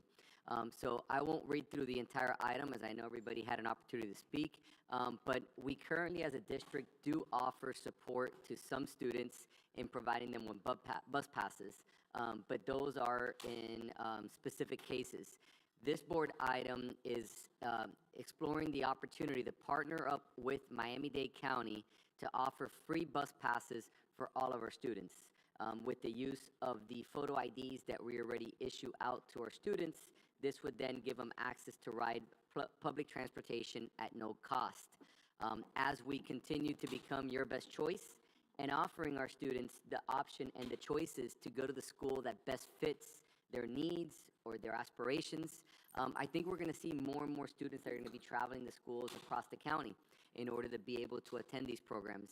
And by being able to bring in a program such as this, we're going to, number one, take cars off the street because students are going to have a better way to get there other than having mom and dad to transport them. And number two, we're going to be able to allow, to make sure and allow every student to have an opportunity to truly pick the school they're choosing without having a limitation to transportation. So this board item is asking that the superintendent review the current number of students who use the public transit and identify the potential number of additional students who could benefit from the service. This would include analyzing traffic patterns, magnet and choice programs, student demographics, and projected impacts on community congestion. Number two, in collaboration with Miami-Dade County, explore the feasibility to offer access to free public transportation to all eligible students via district-issued student IDs. And number three, to report back to the board with a comprehensive report detailing any financial impacts, discussions with county administration, potential ridership increases, increased access to programs, traffic reduction estimates, and possible implementation plan at the December 4th, 2024 Personnel, Student, School, and Community Support Committee meeting. I already have the commitment of the TPO Executive Chair to support this board and the superintendent, and I'm sure that the county will also be jumping on board. I've spoken to the county commissioner who represents my area, Senator Rene Garcia, and he was very supportive of this item as well. So I think that collectively we can really come back with a great plan that will benefit all of our students. That is my item, Madam Chair. Thank you very much, Board Member Alonso. Board Member Blanco, I have you signed up. Yes, thank you. And this really just is a bit of clarification that I wanted to ask. So thank you, Board Member Alonso, for bringing this forward. I loved when I saw it. I think it made me think a lot about our college students, right? That's one of the things that they're offered is to be able to have free passes in the city to be able to get back and forth. My question is, you mentioned public transport, but then you talk about buses. And I know for many of our students, especially those in the magnet, the use of Metro Rail, the use of the People Mover would also be a huge benefit. And so my question was really just a point of clarification. Is that something that is included? I mean, it does say public transport, so maybe somebody from the district can answer, but I just want to make sure that that's something that can at least be considered, whether it can happen or not, through the chair, whoever is maybe most appropriate to answer. No, I'll definitely answer, and the goal is mass transit as whole. It is to use the public transportation, whether it be Metro Mover, Metro Rail, buses, any services that the county currently offers to make it available to our students. Thank you. Satisfied? Okay. Board Member Bendros-Mendenhall. Thank you, Madam Chair. This might be not the exact spot where we should be talking about this issue. Having been in Tallahassee for a number of years, I know we had a mileage for, and I just want to know if that has changed, because some children just might be like a tenth of a mile or whatever, and they cannot ride the bus because they don't qualify for what has been done from Tallahassee. I need to know if anything has changed. If not, some things might need to be looked at again, because I do get calls. We live right here across the street from a neighbor. Their child gets to ride the bus. Mine doesn't. Why? All right. Mr. Superintendent, can someone respond to Board Member Bendros-Mendenhall, please? Yes, Madam Chair. Mr. Diaz. Thank you very much, sir. Thank you.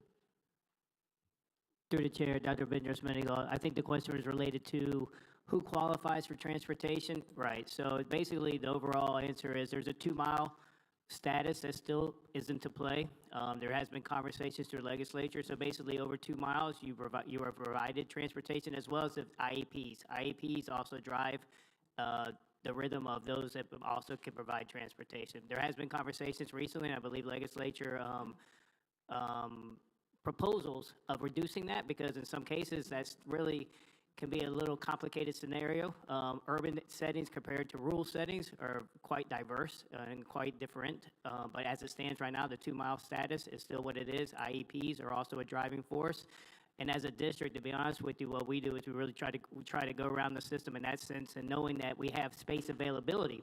So if there is a bus that's riding to a school, and we have students that we know need the transportation, as you just referenced, right? They're under the 2 miles, and we know that that bus has 45 seats, and maybe there's only 30 students that are assigned to that bus. We create what we call flex stops on the way, that we know there are students that can go to a stop that's on the way within the 2 miles. We put them on. We do not receive funding for that, unfortunately. However, we want to make sure that every student that wants transportation is provided transportation if we have seat availability. Follow up, Madam Chair. I would like to, I don't know how we get this to Tallahassee, but with some of our people who are representatives and senators and all, especially Dade County, I think we should have them look into that if possible. One morning, I'm over town at Jackson Soul Food, calling back to the district, asking why are these children sitting on the sidewalk? Well, you just told us why. Because they live just a little bit out of the boundaries for them to get on the school bus. So I'd like that to be looked into, because there are some areas that we drove around and a little bit of a dangerous spot. So we don't want our children into that. And can we change that if it goes through the right committees for it to be discussed and voted on in Tallahassee? If through the chair, if you can look into that, you are the superintendent or whomever, he decides that he wants to handle that. It's not good. I'm not telling you what I heard, I'm telling you what I saw. So I would look forward to hearing more on that. You don't get anything done until you continue to speak on it. And as my seatmate said, Commissioner Renee Garcia has many contacts, et cetera, in Tallahassee. We serve together. So I know that we can pull together some people who will have influence in Tallahassee, maybe to have this, not maybe, but to have this looked at and see what we can do for children who are on 14th Street, 3rd Avenue, 4th Avenue, homeless centers, not good. So I would like to have this looked into and have someone speak with me, if they will, through the chair. Madam Chair? Yes, go ahead. Thank you. Mr. Diaz, you may want to expand also the third category, which is hazardous or dangerous crossways or roads. That's also a third category. Yeah, through the chair, if I may, Dr. Bendros-Menigal, you also mentioned something that I needed to expand on as well. You referenced homeless, right? So homeless students also receive free transportation, and we transfer them to the school of desire in simple terms. Yes, there's hazardous walkway scenarios that this board has been very, aggressive on the sense of making sure that our students, that they know that within their specific districts also receive this specification. And basically what that is, that's just a response that we provide from Dade County to the state, and basically it's a process, right, where they determine that there's a group of students that go to the school A. However, the school A group of students are under the 2-mile radius. Right. But because of pathways or streets or certain areas in which they have to cross is basically considered hazardous. When that is solidified, that 2-mile radius scenario gets thrown out the window.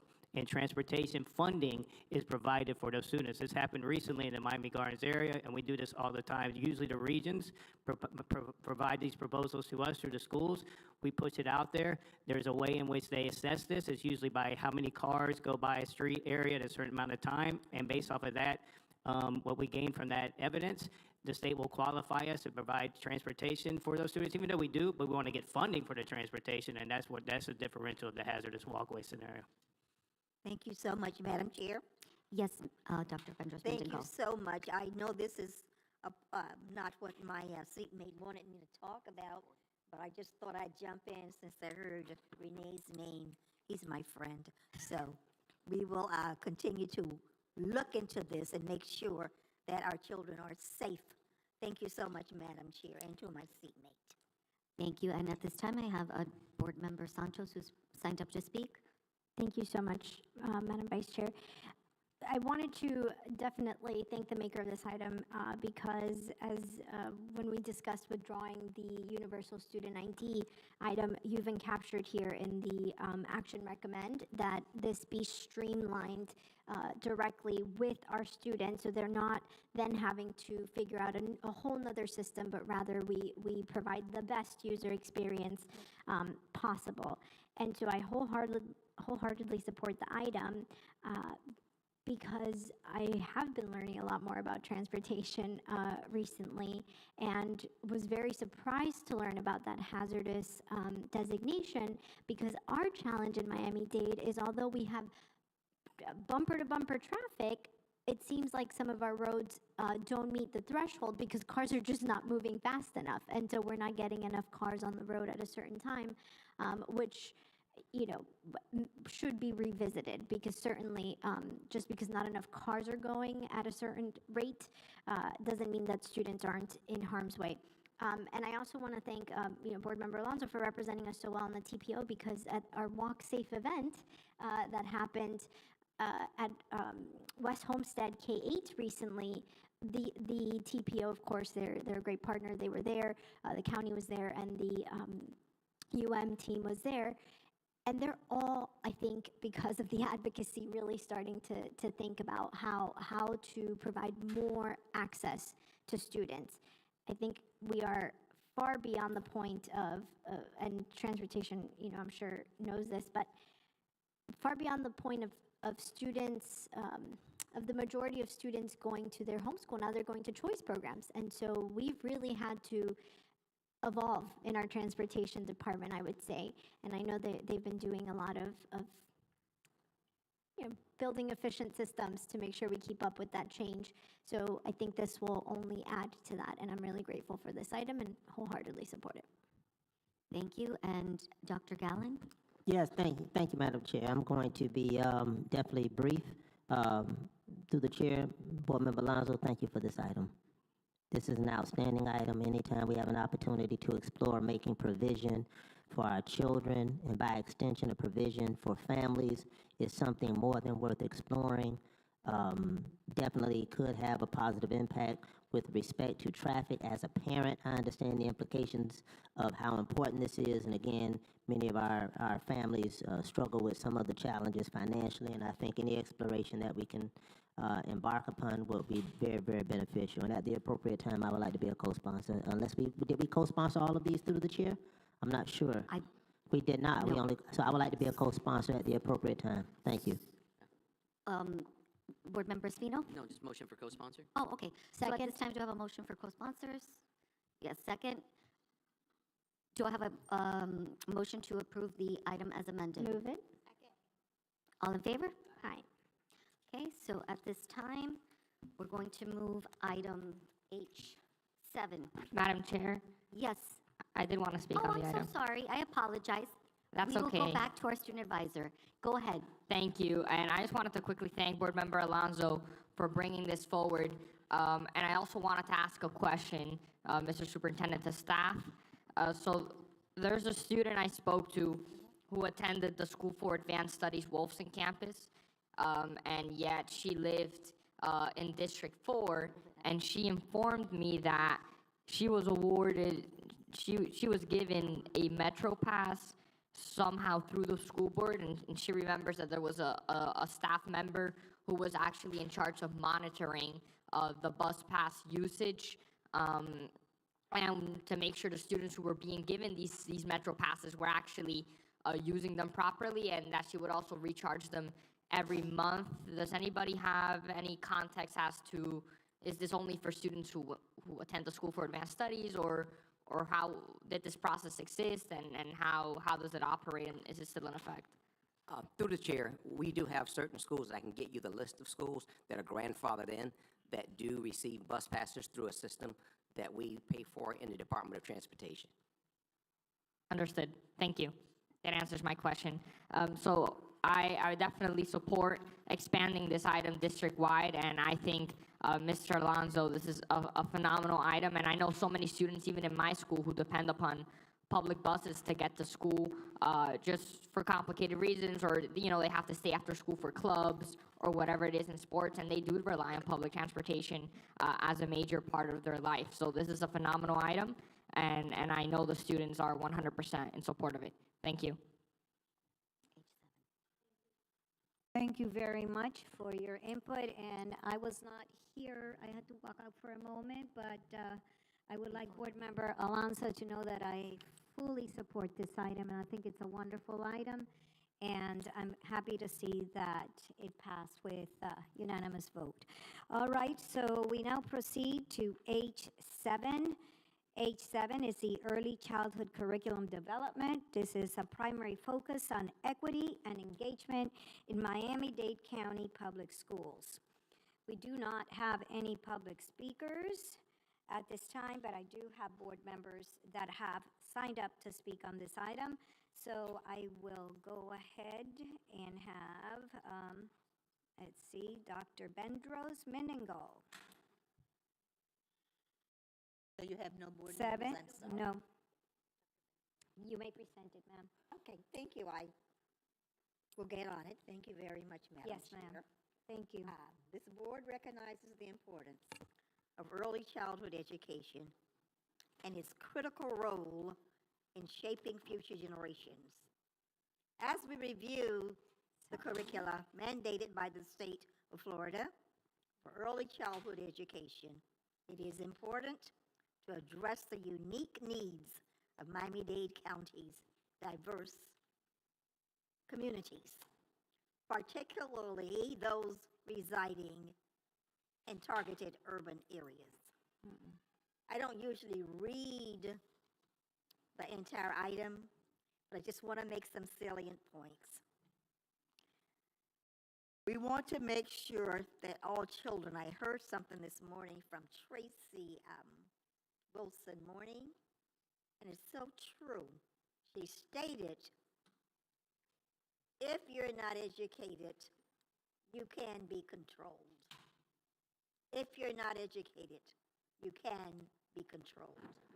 As we look over the landscape of what is happening in this country, and specifically certain rural areas, it's critical that we decide, are we going to have a society of educated individuals or some that are not, and be a burden on society forever? This item was created to promote equal educational opportunities, address systemic inequalities, foster engagement and motivation, support social, emotional development, and build a strong academic foundation. Hopefully you'll take time to read this item again, but now I'm going to go to the action that I'm proposing.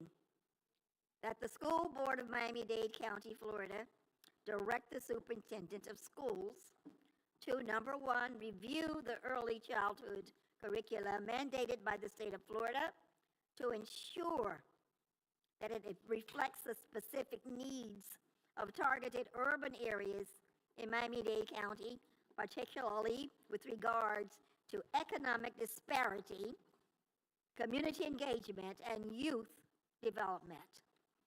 Number two, present suggestions on how we can improve parental family engagement. So this will be done at the February 5th, 2025 meeting. Academics, Innovation, Evaluation, and Technology Committee meeting will hear about this before we bring it before the board. That's the item, Madam Chair. Thank you very much. And at this time, I don't have anyone else who has signed up to speak. Or would you like to speak, Dr. Just Brown? co-sponsor. Yeah, so I would like to have Do- a do- motion to, I'm sorry, we do the- already approved the co-sponsorship, so so it's it the would item only as be to amended, approve right. the item as amended. Move it. Do I have a second? All in favor say aye. Aye. Any opposed, nay? Seeing none, motion passes. Okay, so the next item now that we have, H9. H8. Explore the feasibility of a partnership between Miami-Dade County Public Schools and the Inter-Miami CF. We do not have any public speakers, so Board Member Espino, this is your item, sir. Thank you, Madam Chair. I'll be brief. As was discussed during the presentation of the Inter-Miami item, this is an effort to develop relationships with the community stakeholders and assets of our community, of which Inter-Miami is increasingly becoming one and will solidify its position when it opens up Miami Freedom Park in the coming years. Not unlike the item I brought for Homestead Miami Speedway, which is burgeoning, and our CTE programs are running with that. As I mentioned during my comments, the idea is let's leverage these magnets of entertainment and of sport to inspire kids to everything that is within the ambit of that industry, which doesn't necessarily mean playing soccer. It could be doing facilities, culinary experiences, everything in between. So this is just an item, as it indicates, to explore feasibility with Inter-Miami, which is looking, as I said, to expand its footprint of involvement in Miami-Dade County Public Schools. And when I went to go speak to them with my staff, they said to it, you came to us at the exact right moment, because as we look at our physical movement into the community, we want to push out throughout the community. And I said, well, there's no better place to penetrate all of Miami-Dade County than through MDCPS. So that's the item. Thank you very much, sir. I do have our student advisor who signed up, and Board Member Benjos-Mendicott, would you also like to speak? I would. Okay, yes, You're gonna ma'am. go with me or the You're student? recognized, yes. Thank you, Madam Chair. Just want to thank my colleague for bringing this item again. We heard it this morning, but I agreed then to vote for it. But you remember, I was talking about Jim Brown and trying to get another kind of, it was lacrosse. You know, it takes a little time sometimes, but it was lacrosse, Madam Chair, and I do appreciate having the opportunity to bring all of those different sports into our communities, especially because we have such a diverse community. And when it's appropriate, I will vote for the item. Thank you very much, ma'am. I do have our student advisor who did sign up. Thank you, Madam Chair. Board Member Espino, I think you hit the nail right on the head with this item. I think it's important the district continues exploring how it can collaborate with organizations like Inter-Miami because it excites the students. And when I spoke to some students about this item, immediately they were like, wow, like imagine, you know, if I could go to the arena, and, you know, some students were interested in sports management, but others, like you mentioned, marketing. I mean, organizations like these have so many departments, from law departments to advertising to whatever it may be, to design, that can, you know, engage any student regardless of what their interest is. So I just wanted to share that I did, you know, speak about it with some students, and that they were all extremely, extremely excited. So this is an item I definitely support, and the students do as well. So thank you, Mr. Espino. Thank you very much. And at this time, may I have someone to give a motion? Oh, you'd like to speak, sir? Co-sponsor the item as Sorry, amended. Madam Chair. Co-sponsorships has Everybody? already been taken care of. Okay, I need to, through the chair, we asked that earlier, then somebody Yes. said no, so let's just be clear. Yes, very clear. The co-sponsors were taken For all care of them, Amended, okay. yes, Okay, just thank you. as amended. That's all we have to do. Thank you. Point of order, Madam Chair. I'm pretty sure we voted on 4, 5, and 6, which went on consent. which means if it wasn't on consent, 7, 8, whatever it is, 9, 11, 12, no, 10, 11, 12, and 13 would require a vote of co-sponsorship. I believe, yes, it was, Through- I believe it was yes. H3, H8, and H11. So through the chair, there was an initial motion on the 3 items that were on the consent agenda, and then there was a second motion to co-sponsor all the items that were not on the consent agenda. Those are the ones I- So, and both motions passed unanimously. Okay, I missed that one. Thank you, thank you.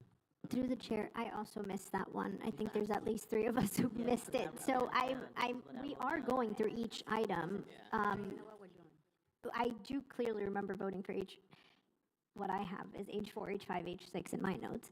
And then as we go through the rest, as we've done, we can co-sponsor if that's what the recording chair has, Madam Chair? Madam Chair, can we get confirmation from the recording chair? Yes, 'Cause please. We have 3 board members confused. Through the chair, at the time that I read for the record, the items to be discussed, I only caught 4, 5, and 6 taking a co-sponsorship as one vote for the co-sponsors. 3, 7, 8, 9, 10, 11, 12, 13 were to be put on the floor to be discussed, but I did not capture a vote for co-sponsorships. Yeah, through the chair. That's, we're gonna clean it up through the chair, but this is why, thank you, Madam, thank you, Recording Secretary, through the chair. So I think just to keep it clean, because there's some ambiguity from our board attorney to the recording secretary and 3 board members and my felt pen that wrote those 3 down. If we can just do a motion to co-sponsor, that would ensure. May I have a motion to co-sponsor, please? Move it. Do I have a second? All in favor, say aye. Aye. Any opposed, nay. Thank you, motion passes. We now proceed to H10. H9, Madam Chair. No, H9, we're going back. Today has been a different kind of day because of committee not having taken place and all of them having been approved at the beginning. We're back to H9. All right.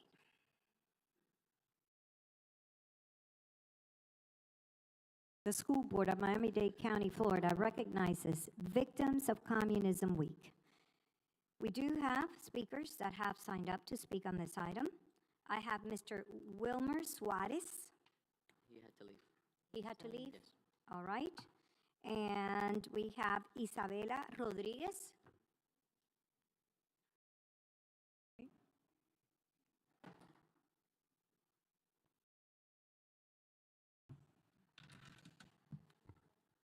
Hello, Madam Chair, members of the board. I'm Isabella Rodriguez with Citizens Defending Freedom, and I am here to speak in support of H9.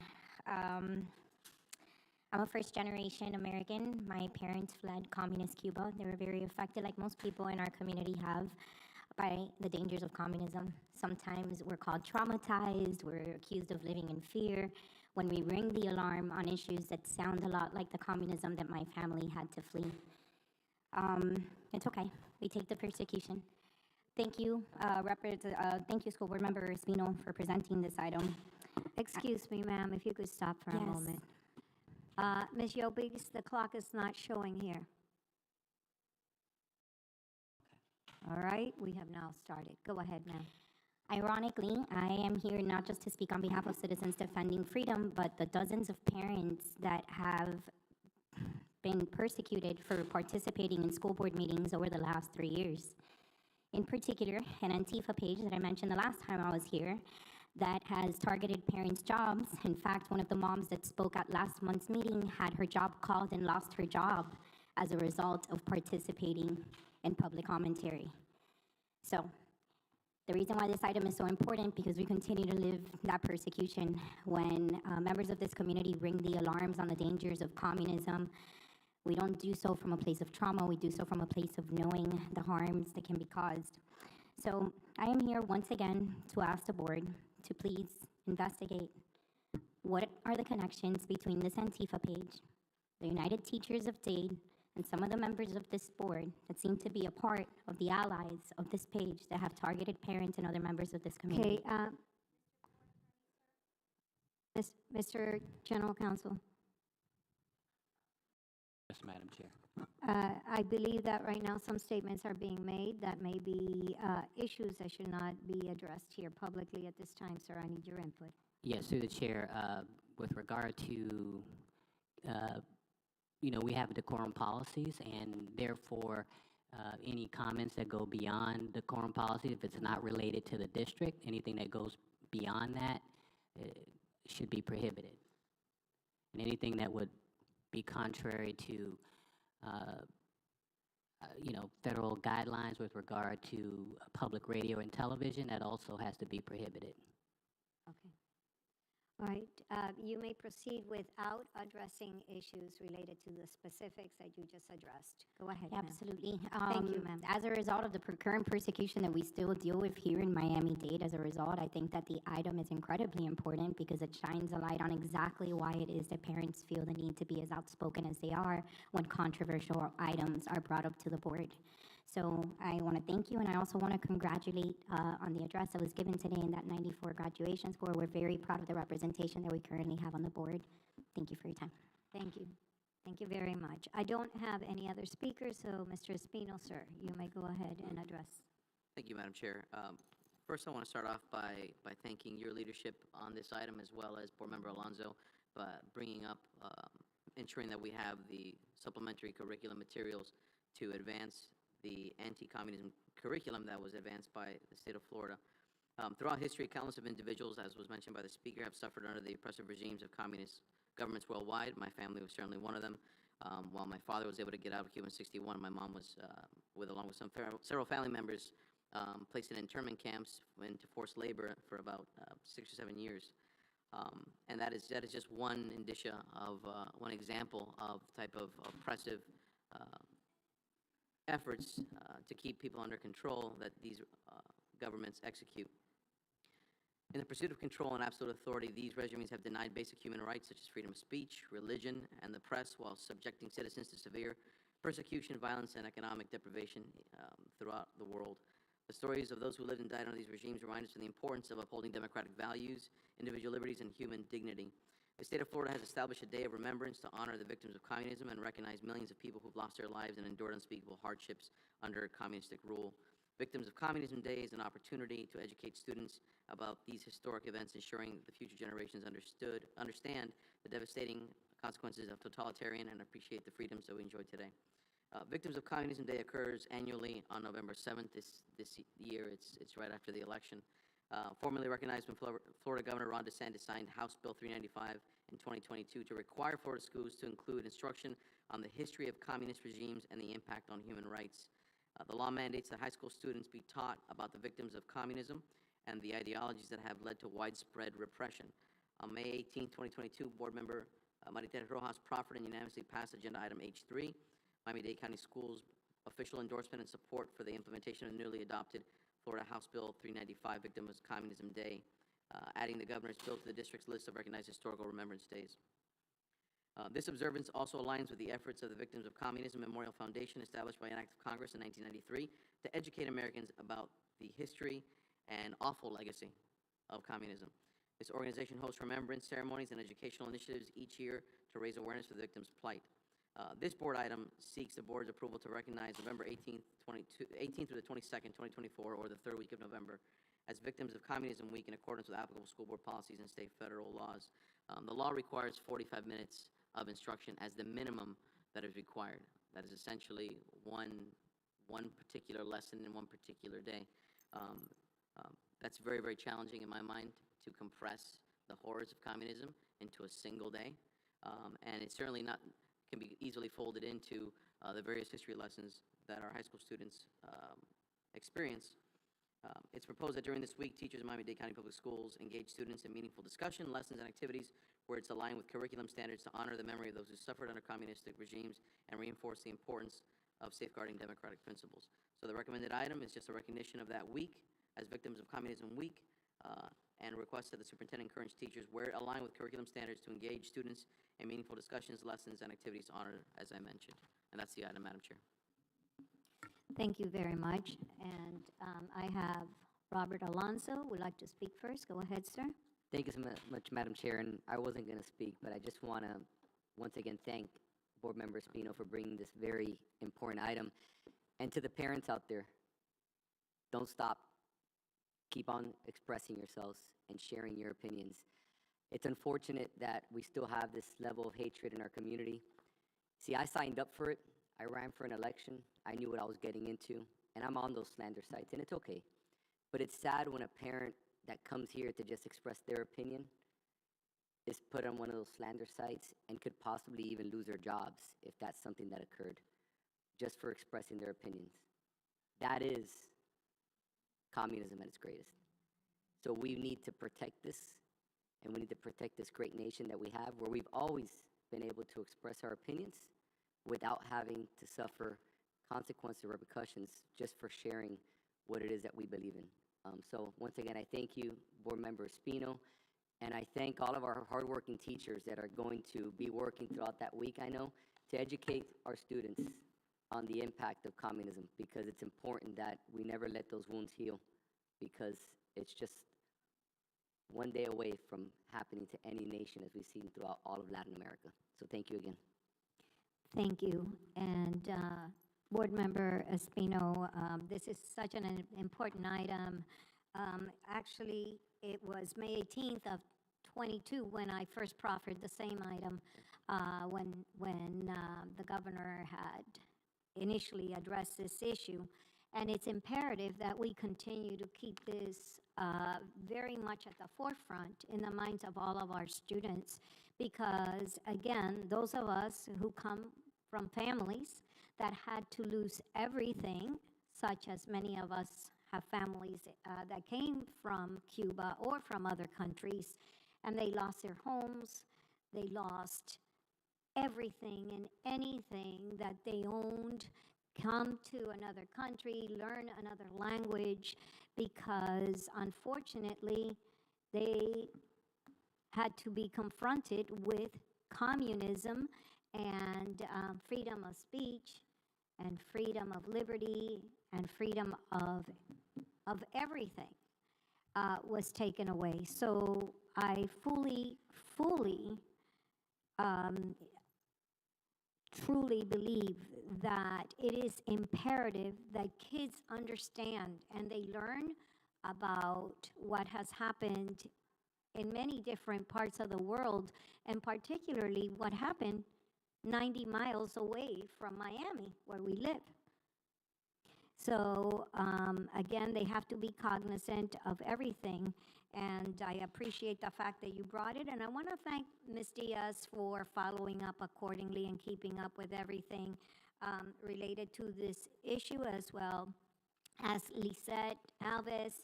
I know that you all worked tirelessly on making sure that all this was adopted and that we followed the guidelines, so thank you so much to all of you on staff for following up accordingly. And I was also very happy to see that we had it also identified in our student progression plan as well, which is very important. So thank you, Board Member Espino, for bringing it forth. I really appreciate it. And I believe I also have now our Vice Chair who would like to address the issue. Thank you, Madam Chair. And I know I didn't sign up, but I just would be remiss if I didn't thank the maker of the item for this important topic. I do want just to, and I would have brought this up at committee, I guess this question is for staff. If we are providing resources, I know that the Department of Education is developing curriculum currently at this time, but is there anything that's going to be offered as a resource on our social studies website for teachers to utilize as a resource for this topic? Through the chair. Ms. Alves?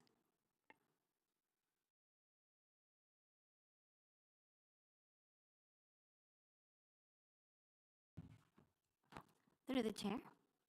Yes, we have resources. We're aligned to certain standards in certain grade levels. For now, we're waiting on the state because, as you know, the full implementation K through 12 won't happen until the 25-26 school year. Currently, in our pacing guides, we have the 45 minutes of instruction built into our U.S. government courses for 12th grade students, And then on top of that, we also have commemorative presentations and resources that we've developed in-house, and also using the Victims of Communism Memorial Foundation as a background for teachers. So we have a variety of resources that we have vetted and put together for teachers to utilize. Thank you for your answer. Thank you, Madam Chair. Thank you so much. I believe that we don't have any other speakers. Thank you very much, Ms. Alves. Do I hear a motion for co-sponsors on this item? I have a second. All in favor say aye. Aye. Any opposed, nay. Thank you. Do I have a motion to approve the item as amended? I have a second. All in favor say aye. Any opposed, nay. Thank you very much. We proceed now to item H10. H10 is the review and improvement of school safety. And I do not have any public speakers that have signed up, so therefore, Board Member Gallen, sir, you may present your item. Madam Chair, I think Board Member Blanco had signed up to speak on it. I didn't sign up to speak on it. Yes. Do you still want to speak? It was Board. No. Yeah, Board, I didn't sign up to speak on it, so if I have any Okay, questions. yes. Okay. Oh, she did. Do you want to speak or not? You don't have to if you don't want to. No, I did want to speak. I just didn't know if he had to present in order for me to speak. Okay. So, well, first of all, I wanted to thank you, Dr. Gallen, for bringing that item forward because it's very related to something that I wanted to bring up as new business at committee. But after reading the item, I think it just matches that I bring this up here. And so this is somewhat of a question or a point of clarification with your item, or also if district staff can join in. I thought it was great how you mentioned that so many things have been put in place, but new principals have come in over the years. And so it would be a wonderful idea to get members of the district, members from the school, members from our police together to discuss some of the issues. And with one of the recent things that we've been seeing with the necessity to lock the doors and the gate to the parking lots, which I wholeheartedly agree with, I'm hearing a lot of issues on the school ends, especially when it comes to itinerant staff having access to keys, substitutes having access to rooms. And so I would hope that, again, that was something I was going to ask in committee, if it was something we could address. I'm wondering if that could be something that we could make sure it gets addressed through this item, if that was perhaps something that you had on your mind as you made the item, Dr. Gallen. Yeah, yes, through the chair, I understand the spirit of the question. This item, just for the listening public, was really restricted to a review and an opportunity and platform for collaboration with our school police, our school leaders. And as you indicated in the item highlights, subsequent to Parkland, post-Parkland 2018, we nearly tripled our police force. For the listening public, prior to Parkland, our school resource officers were primarily assigned to high schools and some middle schools, not all middle schools. And with the deployment of our officers, I think it's an opportunity for us to have a conversation, look at a working group, not a task force, but to bring all stakeholders together in a working group to look at lessons learned, opportunities for improvement, and really to delineate some ways that they can continue to collaborate. You could have all of the resources, you could have all of the equipment, all of the staff, but if we don't have an opportunity to strengthen and ensure that the relationships are where they need to be with respect to where education begins and ends and law enforcement begins and ends, and how do they blend that approach? So with respect to how the schools assign access, I would defer that to school operations, because that is really potentially outside of the scope of a school resource officer. That will be restricted or delegated to the school principal. As a former principal who I decide to give keys to, that's more in line with their administrative thoughts, but I would defer to that. Thank you. And I did want to ask that question because I wasn't sure exactly what it was you had in mind, and that, like I mentioned, that was something that I wanted to bring up as new business. And so in light of that, I would, at the appropriate time, like to co-sponsor, and I can leave that question for new business later. Okay, thank you. To expedite the meeting. Is that okay? Thank you. I don't have anyone else. I would like to say thank you for bringing this item forth. Dr. Gallen, very, very important. Anything that deals with safety and security and well-being of all those we represent is critical. But my only recommendation for your consideration would be, when you look at number 2, when you're saying where feasible and appropriate, establish a working group comprised of principals, safe school officers, district staff, and any relevant collective bargaining community and/or parent representatives to review and discuss the school-based partnership governing school safety and security and solicit feedback for improvement. I totally agree with that, but I'm recommending that you may want to consider the safety and security, the district-wide safety and security group that meets on a regular, ongoing basis and has representation from all of these groups. Okay. Thank you, Madam Chair. I definitely would consider that, and I'll defer to the superintendent if he believes that he has a structure in place that satiates all of those particular stakeholders where feasible and appropriate. I can defer that to him. So if that group that's already established satiates those particular representations and voices, then I'm comfortable with that. But as I indicated, and where feasible and appropriate, I'll defer that to the superintendent. But as long as we have those voices, principals, collective bargaining, individuals, parents, and/or where appropriate, I think that will cover it. So it'll even be more efficient for the superintendent if that structure is in place. So thank you. All right. Thank you. Thank you very much. We'll follow up accordingly. Do I hear a motion for co-sponsors on the item? Do I have a second? Second. Second. All in favor? Any opposed? All right, seeing none, motion passes. I mean, that would be everything. Move it. Thank you.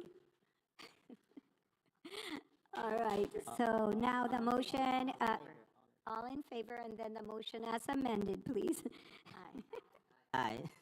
All right, thank you very much. We are now going to proceed to H11. H11 is evaluate effectiveness of pilot comprehensive telehealth services and examine feasibility of expanding district-wide.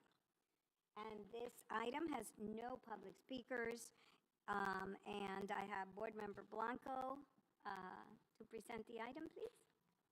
Sure, I can present. I didn't sign up to speak on it, but I can definitely present.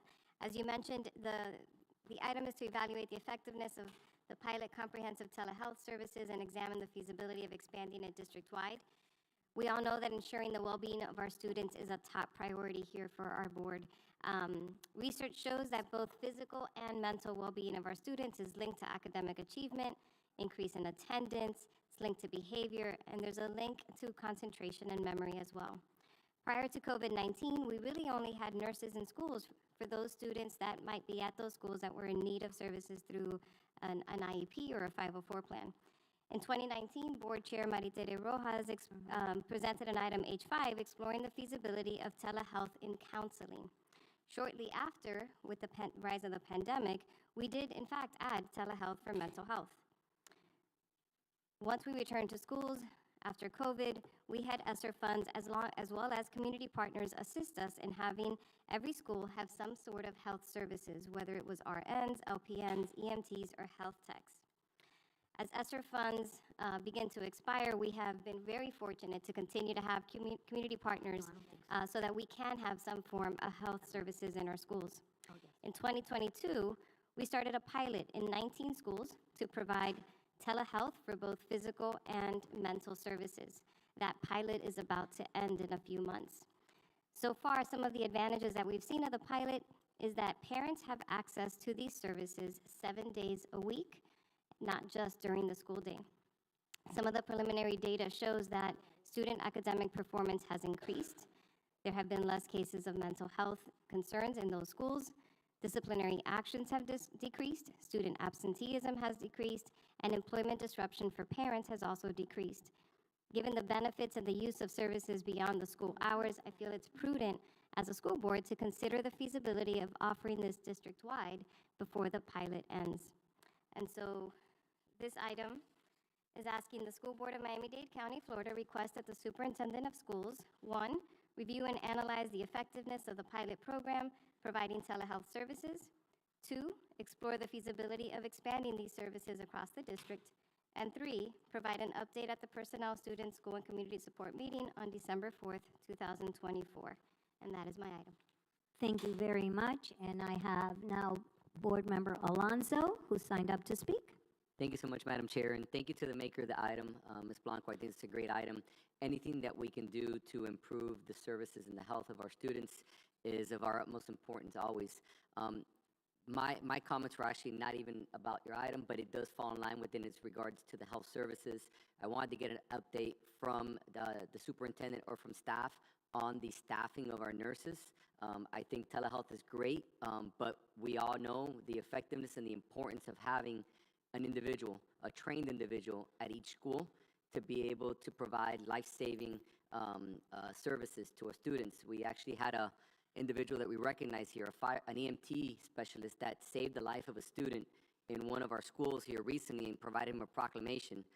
But still to today, I have schools in my region that I represent, in my district, that do not have a nurse or a trained individual. So I just wanted to get an update from the superintendent or from staff as to where we are in staffing that and funding that before we explore any other options. Thank you. Mr. Superintendent, sir, who will be responding? I think I will, or if not, Mr. Diaz can follow up. Mr. Diaz, sir? No, I will. Oh, you will. Yes. Okay, go ahead. Thank you, Madam Chair. So in the last committee, the recommendation was for us to look at a tiered approach to the services of EMT and nurses. And we are very close to maybe being able to provide an update to the board. It is encouraging. We went down and we saw different models. And so, Mr. Alonso, give us like maybe an additional month. I think we should have something more concrete for you. But the goal would be is not to do one exclusive of the other, but try to bring them together. So that would be what we are looking hopefully to do. But we have been making progress in terms of either a nurse or an EMT via a tiered approach for our schools. Thank you so much. Follow-up? Yes, sir. Thank you so much, Mr. Superintendent. I know you and your staff have been working very hard to try to figure this out, but we're now on October 16th. Another month takes us almost into the holidays, and that's going to be the whole first half of the school year without the proper staffing of the school. So with that said, I just want to reemphasize the importance of this, and that we expedite this as quickly and as diligently as possible, because every day that we have a school unattended could be a day that something could happen. And I know we have other trained individuals that are assisting other, so it's not that our schools are completely left, and I want for the listening public to understand that it's not that our schools are completely vacant and we don't have medical professionals, because there are individuals there that, as Ms. Blanco mentioned, are there for other students. But I think it's important to support our principals, our staff, and our students with these resources. So as long as we have that as a top priority, and I'm okay with giving some time, but just know that we're talking about the safety of our students. So time is of essence. Thank you. Madam Chair, if I may? Yes, sir, you may. Mr. Alonso, I can assure you it's been a priority for us, and we have been trying very, very hard and very intently to look at all angles to make this possible. I don't want, not for you to feel, or anyone to feel that this is not a priority for us. Safety, security, health. We have a multitude of items that are extremely important, and we've been striving for this. So my goal is to hopefully have a plan sooner than later, but we have to be also very deliberate in terms of how we match the services to the schools and the tiering approach and so forth, to include the staffing and also the cost associated with this particular area, which we lost ESSER funding from. So hopefully that responds in a way to your question, but my delivery is to make sure that everyone understands that this is a priority for everyone. Thank you, Madam Chair. Thank you. All right, Dr. Gallen, sir? Yes, thank you, Madam Chair. I want to first thank Board Member Blanco for the item. Anytime we have an opportunity to explore the provision of health-related services and supports to our students, it's worth their exploration. But through the chair, I also want to echo the sentiments of Board Member Alonso. As we know, there is no substitute for a living, breathing, caring, loving individual in person. So I too am looking forward, Mr. Superintendent, for that update. I know you indicated that you have been working diligently with your staff to land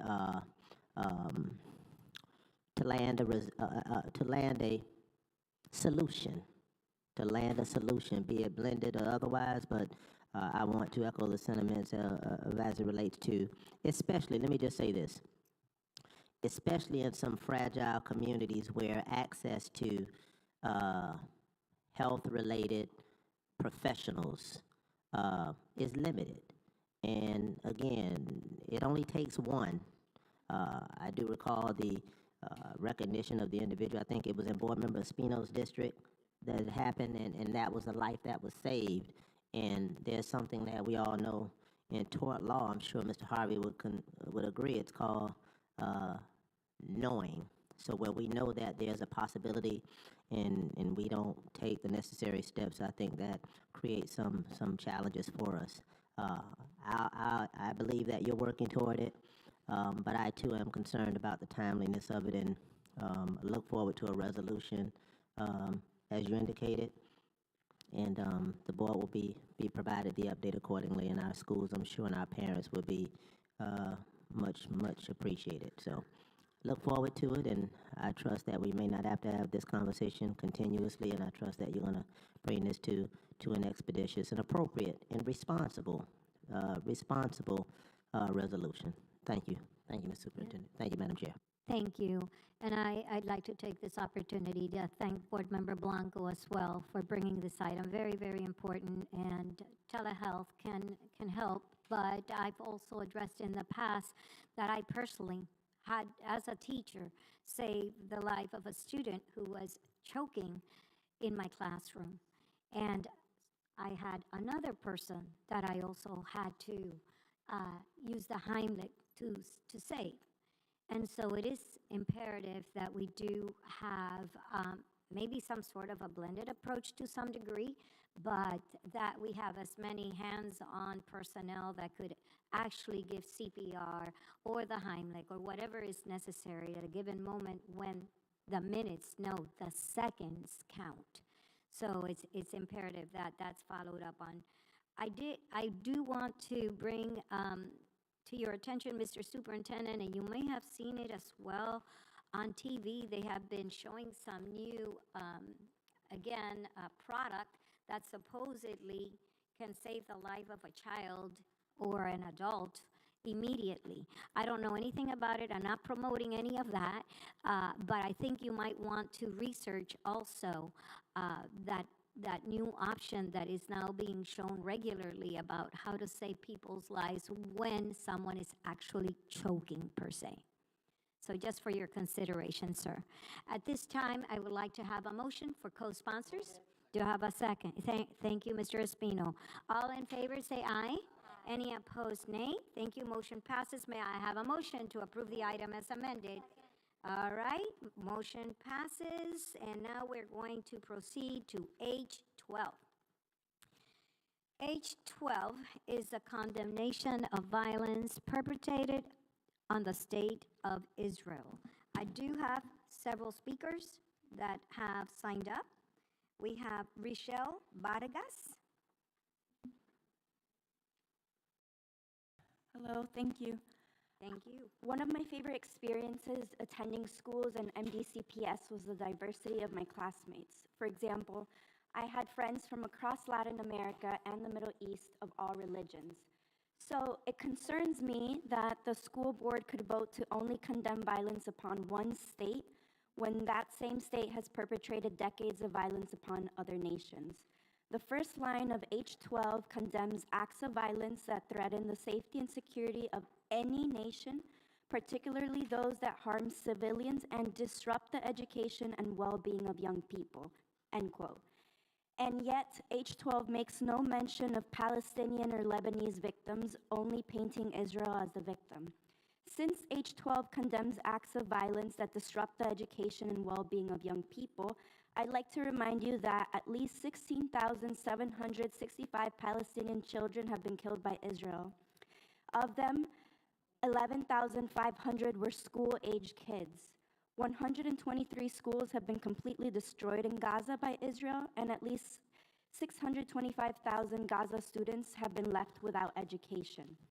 So I ask if MDCPS also condemns acts of violence that disrupt the education and well-being of young Palestinian and Lebanese students too, or just Israeli? What message does this omission send to your Arab students or about your Arab students? Please be cautious of teaching our students one-sided history and to only care about one group of people. I request you vote no on H12 until it is heavily revised to also condemn Israel's violence on Palestine, Lebanon, and other nations. Thank you. Thank you. I have also Isabella, and I'm sorry, it's difficult to read the last name that they wrote here. Apologize. Could you please tell me what your last name is, ma'am? Vucetic, sorry. Thank you. Good evening, esteemed members of the board. My name is Isabella Vucetic, a senior at I Preparatory Academy, the school right across the street. I'm here today to voice my concerns about item H12. I agree with the purpose of what was proposed, providing mental health services to students who may be affected by what's going on with that conflict. But the message and wording of it favoring and prioritizing Israel is unwarranted and biased. This is unnecessary in a matter of a school board who should remain unbiased. There are students in this large district that identify with either side of this conflict, and we acknowledge those who identify, and we should acknowledge those, who identify with the other side, like Palestine, for example, and not just Israel. According to the United Nations, the fatalities in this conflict are in the tens of thousands, including children, for Palestine, whilst fatalities on the Israeli side are below 2,000. All this data is collected from October 7th, 2023 to October 1st, 2024. Now, I'm not saying that one side matters more than the other. On the contrary, they all matter, and that's exactly my point. It's not just Israel, especially when the numbers of deaths is overwhelming. Again, I agree with the purpose of providing mental health services, and I am glad that you're considering the effects this may have on students. But I do not think that the title and language of this item is justified, especially for the school board of public schools in a diverse county like Miami-Dade. Thank you. Thank you. And I have one more speaker, and that is Merlene Malcolm.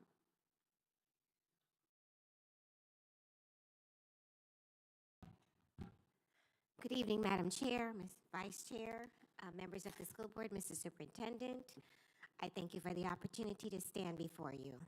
I too stand in opposition to this item for all the reasons that were expressed. I believe that it is very biased, and it only speaks to one group, and we are a public school that is very diverse.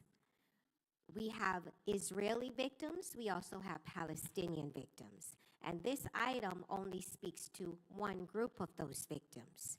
I also want to say that it's very hypocritical to me, because I was here last month and listened to our students right here in Miami-Dade County, the LGBTQ community, who were crying out because of the acts of violence perpetrated against them. They just wanted to be acknowledged. And there was a level of hate in this auditorium by a lot of people that came here to speak. And where's the mental health for them? That's, so if we're having resolutions, we need to consider our own children that's right here. I end by saying I consider this a very biased, one-sided item, and it needs to be rewritten. I understand the intent, I think, is to acknowledge harm that's been done in the Middle East. But there is more than one group, and we need to remember that we are a diverse public school system, and that should be reflected in our resolutions. I thank you for your time. Thank you. Board Member Espino, sir, you may go ahead and present your item. Thank you, Madam Chair. This item would have been discussed last week, the week of the one-year anniversary of the attacks on the State of Israel of October 7, 2023. It was there, 9/11, where proportionally they lost more life than we did on 9/11, given the attacks by a terrorist organization perpetrating itself as a lawful government. This is not about one people against another.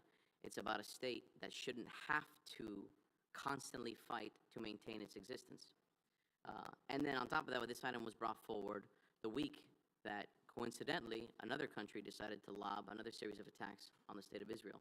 Again, while this is not intended to pin one group of people or another, it is a message that says that a country's right to coexist and those people's right to coexist should not be fraught with peril and then be targeted for retaliation or when they defend themselves. Who would have stood in this room and said that we as a country could not retaliate for 9/11? And everyone that brings up the justification of what's happened of one against another is to stand here in this auditorium or anywhere else and say that we should have thought about the countries from which the terrorists in 9/11 came from when we decided to look for justice around the world. I'm sorry. I'm certainly not going to do that. I understand and I respect the points of the perspective said today, but at the end of the day, this item accordingly recognizes the anniversary of October 7th, 2023, the attacks on Israel, which resulted in immense loss of life and injury to countless individuals. These tragic events continue to have profound impact on the international community as we continue to see day in and day out, as recent as today with communications from our own government, and reminding us the devastating consequences of violence and urgent need for peaceful solutions to conflicts.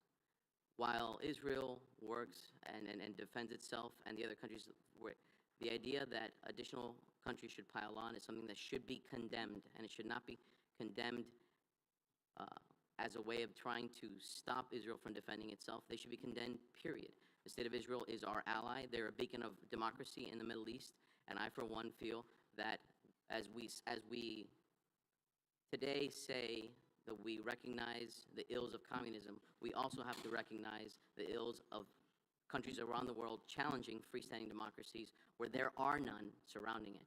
So my item stands, Madam Chair, as presented. This item simply calls on the school board to condemn the use of all violence perpetrated on the state of Israel and expresses deepest sympathies for the victims of all the violence associated with it as a means of reinforcing for all our students important educational values such as nonviolence and to embrace peaceful and constructive dialogue and mutual respect. Request the superintendent offer district mental health services such as counseling to those students who may have been affected by the recent events in Israel, including the anniversary and the subsequent attacks thereafter. That's my item, Madam Chair. Thank you very much, Board Member Espino. I don't have anyone else who has signed up to speak on the item, so you would like to speak? All right, our student advisor. Thank you, Madam Chair, and I'll be very brief. I wasn't going to originally speak. The sole purpose of my statements today are just to thank the students that came out. I think it's always important whenever we do see some of our students come to express their opinion, regardless of what it is, that we thank them for coming out, especially, at 6:40 p.m. They have school tomorrow, and they wanted to come out here and let their voices be heard, and I think that's commendable. So to those students that they come out to speak on this item today, thank you. You coming out here is very much inspiring to other students who maybe are too shy to speak up, and you certainly did not let that stop you and let your voice be heard. So those are my comments. Thank you, Madam Chair. Thank you very much. Do I hear a motion for any additional co-sponsors to this item? Do I have a motion? All right, do I have a second? All right. Did I have a second? I didn't hear a second. All in favor say aye. Aye. All right. Any opposed say nay. Seeing none, motion does pass, and I too want to thank the students that have come out here to speak as well, and also all of the additional speakers. As amended. Yes. All right. Let me just finish this a minute. So thank you so very much for coming out, because again, we know that it is a school night and you have a lot going on, and it's always important to be able to express yourselves like we are doing here, and you cannot do in other countries. So thank you so much to you and to everyone else. All right, now, may I have a motion to approve the item as amended? Thank you. At this time, a second? All right, all in favor? Aye. Any opposed? All right, seeing none, motion passes, and we now proceed very quickly to H13, medical services evaluation at high-impact sporting events for student safety. And I do not have anyone who has signed up to speak from the public, so therefore, Board Member Alonso, this is your item, sir. Please present it at this time very quickly. Thank you so much, Madam Chair, and I'll try to be as brief as possible, but once again, this is another very critical and very important subject matter when it comes to the medical services that we provide to our students, specifically in our high-impact sports. As many of you know, I've brought up 2 previous board items, one focused on EKGs and the safety of making sure that all of our player athletes across all athletic programs that we run and dance programs and all types of extracurricular activities have a focus on early detection. So that was one of my big initiatives. My second one that I brought, which was H7, back in September 6th of 2023, was to evaluate the use of fire rescue units at all of our high-impact sports.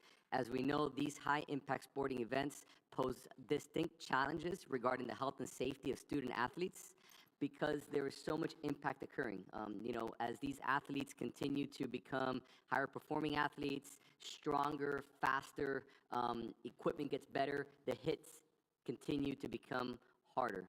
I fully support these athletic events. I frequently visit these athletic events myself, and what actually brought this item to light was an event that I was at a week and a half ago, where I was there together with our Chief of Staff, Mr. Bueno, as well as other district administrations, and I had several concerns regarding the medical services that were available in the event of an emergency at a sporting event.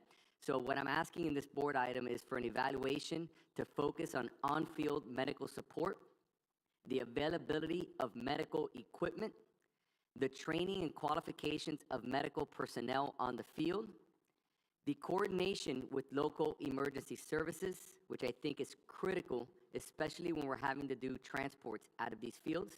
Many of these are trauma alerts where we're actually flying players off the field on helicopters or via fire rescue. And then to review the emergency response times at all these different stadiums in which we are playing these high-impact sports. So the actions that I'm asking of the superintendent is to provide a detailed analysis of the medical services provided at high-impact sporting events, including the presence of athletic trainers, medical doctors, and other medical personnel, and the types of medical equipment available on-site during these events. To report on the number of calls for service made during these events over the past 2 years, including the average response time, if available. Report on the number of transports and trauma alerts that have occurred. Number 4, explain any differences between Miami-Dade County Public Schools fire rescue service agreements for these events with those of other Florida school districts. And to report back to the school board before the November 13, 2024 Personnel, Student, School, and Community Support Committee meeting with the relevant findings, recommendation options to address the identified concerns, if any, and in a format and/or form deemed appropriate for the subject matter. As some of this information might be confidential, I also wanted to offer the opportunity for staff to ask for a closed session meeting if need be.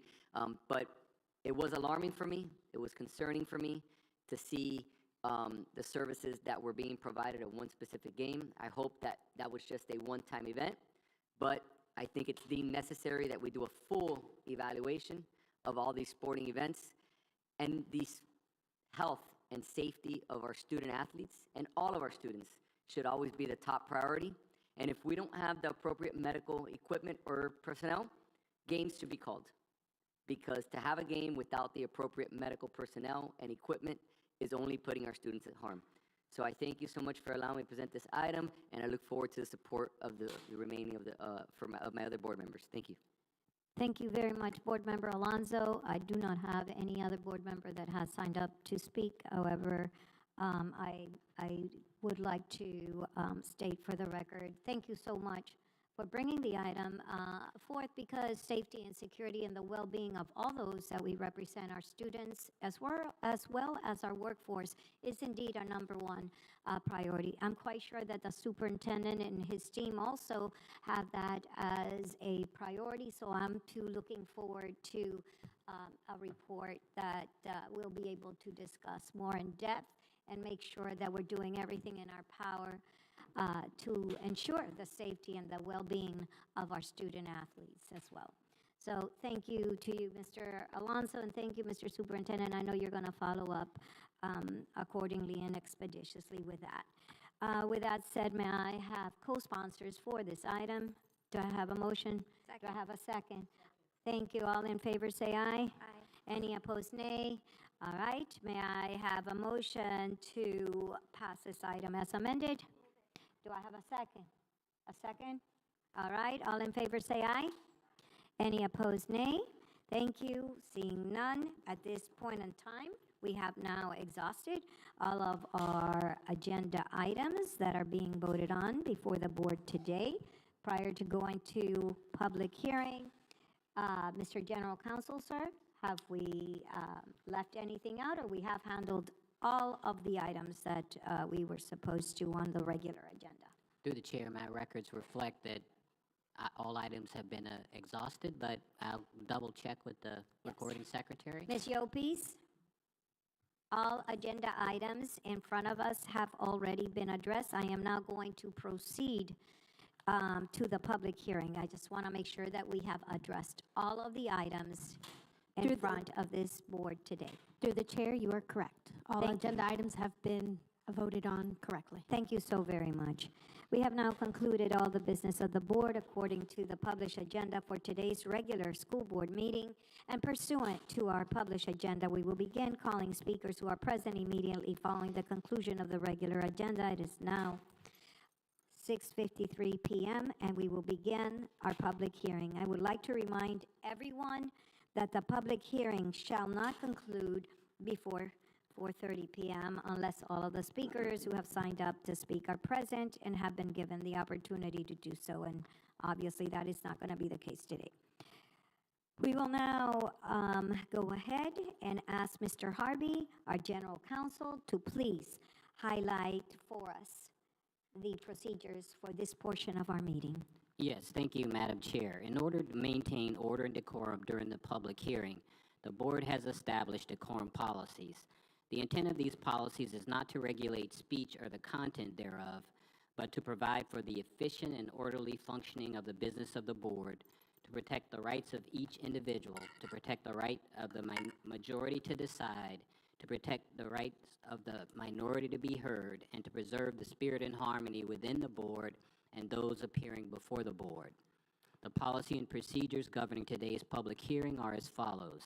Pursuant to Board Policy 0169.1, the purpose of the public hearing portion of the board meeting is to allow the public to address general matters within the board's jurisdiction and not for resolving individual grievances or disputes. The time allotted for the public hearing under school board policy is 90 minutes. The board will not take any official action on any public hearing presentation, but staff may be requested, if appropriate, to take a speaker aside and respond to his or her concerns. Although the purpose of the public hearing is solely to receive public comment and participation, the purpose is not served when citizens become disorderly or disruptive. Accordingly, a speaker's remarks should be directed to the chair of the board as a whole. And in accordance with board policy, speakers are prohibited from discussing their own pending court cases, legal claims, complaints filed against the district or district personnel, or other disciplinary matters involving any individual school board employee, as there are other more appropriate forums established for these purposes. In accordance with board policy, substitutions for scheduled speakers will not be allowed except in exceptional circumstances. And while clapping and applauding is typically allowed and expected for resolutions, honors, and awards, it is prohibited at the public hearing since it disrupts or delays the orderly presentation and efficiency of the meeting. Speakers may not use any form of profanity, loud or abusive comments, intentionally disruptive noises, heckling, or verbal outbursts in support or opposition of a speaker's remarks. Speakers whose comments are not related to the business of the school district, or who make personal attacks or impertinent or slanderous remarks, or otherwise engages in boisterous behavior which creates a disturbance or disruption, may be ruled out of order and be warned that they must confine their comments to matters related to the school district or be prohibited from speaking further. Campaigning and electioneering on public radio and television are strictly prohibited. Speakers who persist in violating the board's decorum policies may be asked to yield the podium, have the microphone turned off, and will not be permitted to continue to address the board. Finally, I would like to remind public speakers that pursuant to board policy, each speaker will be limited to 3 minutes to address the board during the public hearing, and no more than a total of 10 minutes during the entire school board meeting. The green light at the speaker's podium signals 3 minutes. The yellow light signals 30 seconds remaining, and the red light signals that the speakers have exhausted their time. Speakers may not refuse to yield the podium when the chair has advised that their time has expired. Speakers who wish to provide additional comments beyond the time allotted may provide those comments to the board clerk for inclusion in the record of this meeting. Madam Chair, this summarizes the procedures for the conduct of the public hearing. Thank you very much, Mr. General Counsel, sir. I'll begin calling our speakers at this time. The first speaker is Jorge Del Rio. Is Mr. Del Rio here? No, okay. Next speaker, Renee Sayas.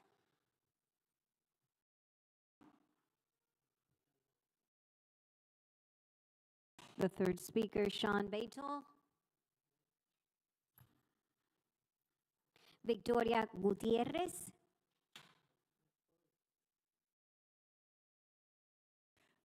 Brent Urbanek.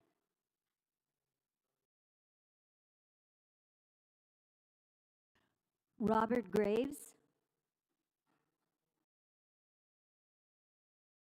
Good afternoon, Mr. Graves. Good afternoon.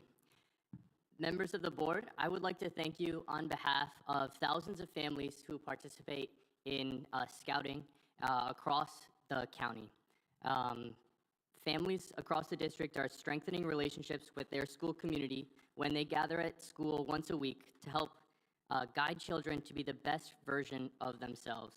Your partnership provides affordable access to Miami-Dade families who are seeking civic engagement and helps maintain a supportive network of families who improve behavior outcomes for students. Thank you for your partnership in offering space for Scouts to meet and develop community in their schools. We are happy to continue focusing funding to start and maintain civic programs for Miami-Dade schools. Thank you. Thank you very much, sir. Max Fenning.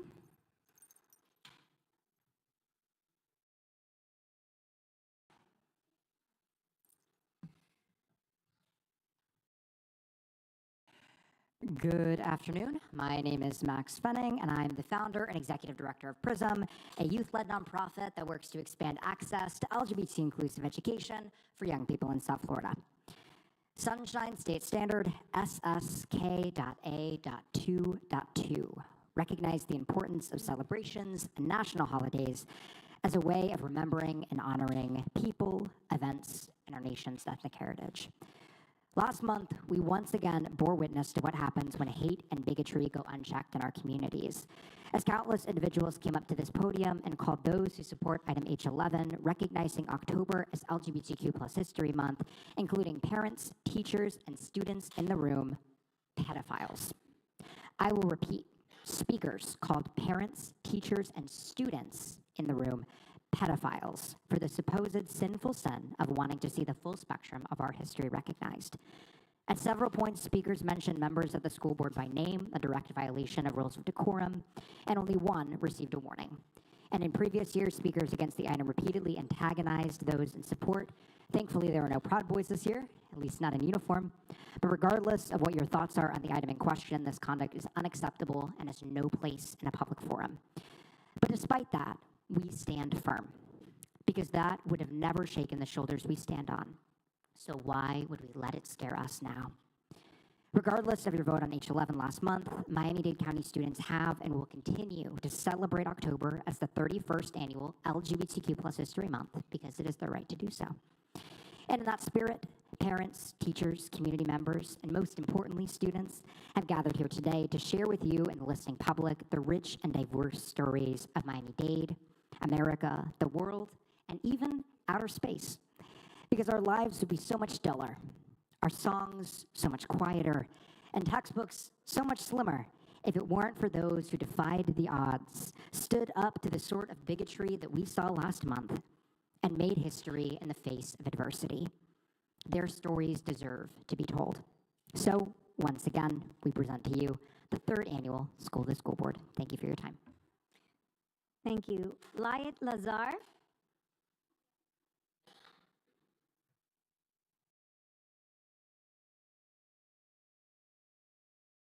Good afternoon, and thank you for allowing me the opportunity to speak with you today. My name is Liat Lazar. I am a senior at Mass Academy, Key Biscayne, and I've come to share some personal experiences in regard to anti-Semitism taking place in our schools, along with the support of the district's efforts to take care of this issue. I myself witnessed last year in my school bathrooms swastikas being drawn on the walls, a clear symbol of hatred that left me feeling unsafe and alienated. While the images may have been erased, the emotional scars remain, not just for me, but for many others in my community. It is disheartening to see this publicized in a casual manner, symbols of a regime responsible for the genocide of 6 million Jews in a place that is supposed to be a safe learning environment. But it does not end there. I have also witnessed anti-Semitic remarks of teachers, those who are supposed to orient and protect us. One teacher made a stereotypical, improper, and hurtful remark that contributed to the creation of a hostile environment. When such comments come from authority figures, the divide deepens and further isolates Jewish students like myself. Even among my peers, I've encountered disturbing remarks. Whether it's casual jokes or more pointed comments, many of these stems from ignorance, a lack of knowledge about Jewish history, culture, and the real consequences of anti-Semitism. This raises a foundation of ignorance where hate can be spread unchecked. I am extremely grateful for the district for taking steps to consider expanding anti-Semitism education. However, it is crucial that these programs are thorough and balanced. Anti-Semitism is not an abstract theory. It is real, and it is something which people like me live with every day. Through education about this topic, we can build empathy, tolerance, and respect so that students will do more than simply tolerate one another, but stand in solidarity against hate. I urge the school board to continue these efforts to ensure that anti-Semitism will be confronted with education and accountability. These incidents can no longer fall between the cracks. Thank you for your time. Thank you. Danielle Pinto.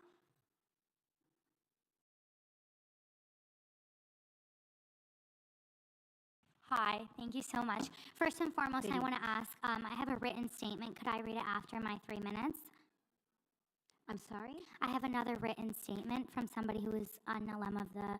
No, give us your statement. Okay, You're the will one do. that signed up. Good evening. My name is Danielle Pinto, Stand With Us Florida High School Regional Manager. Stand With Us is an international, nonpartisan Israel and anti-Semitism organization. Every day I work with schools, youth groups, school districts to educate the public about the rise in anti-Semitism.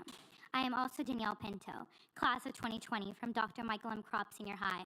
Coming to Kropp as a Jewish student in 9th grade, it became very apparent how flawed the education about the Holocaust and anti-Semitism was in Miami-Dade County Public Schools K-8 education. There was a clear misconception that Jewish students were white with no culture, background, or experience of oppression whatsoever. It was hurtful considering every single generation of my family has been exiled or fled from their native country due to oppression and oftentimes anti-Semitism. Yet this became a normal part of my life. Whereas the events I'm going to describe from my junior year of high school were much harder to push out of my head. During my junior year of high school, there was an AP US history class that had a roster of over 50% Jewish students. One student who would constantly interrupt the class to speak about the quote-unquote colonialism and racist ideology of the state of Israel. Of course, the teacher would speak to the student privately and in the moment about how disruptive and anti-Semitic his comments were. This is when we see the escalation of Jewish students being singled out by him before and after class, holding them responsible for the actions of the state of Israel. Later, we see him leaving post-it notes on only Jewish students' desks that said, "Free Palestine," an act of unequivocal harassment. After finishing the curriculum and the AP exam, this teacher took it upon himself to bring in someone to speak about the history of the Jewish people and the state of Israel for the class period. The rest of the class, who were not Jewish, shared that they never knew much about the Jewish people beyond the Holocaust. This is a perfect example of how one class period can change everything for Jewish students and make school a safer place to be. As of September 2024, approximately 123,000 Jews live in Miami-Dade County. It is not enough for Jewish students to stand up for themselves. Anti-Semitism education needs to be implemented further into the curriculum for Jewish students to have strong allies right there next to them. Just as we expect everyone to stand up for racism, xenophobia, and homophobia, we need to set that standard for anti-Semitism. Strong allyship is built on even stronger education, and without it, we leave Jewish students vulnerable to ignorance and hate. I urge you to take immediate action to prioritize the inclusion of anti-Semitism education in Miami-Dade County Public Schools. Every student deserves an environment free of hate and discrimination. And by equipping them with the tools and knowledge to combat anti-Semitism, we can foster a culture of respect, understanding, and solidarity. Really, I want to thank you guys so much. It is clear that you guys are strong allies. Thank you so much. Mia Block.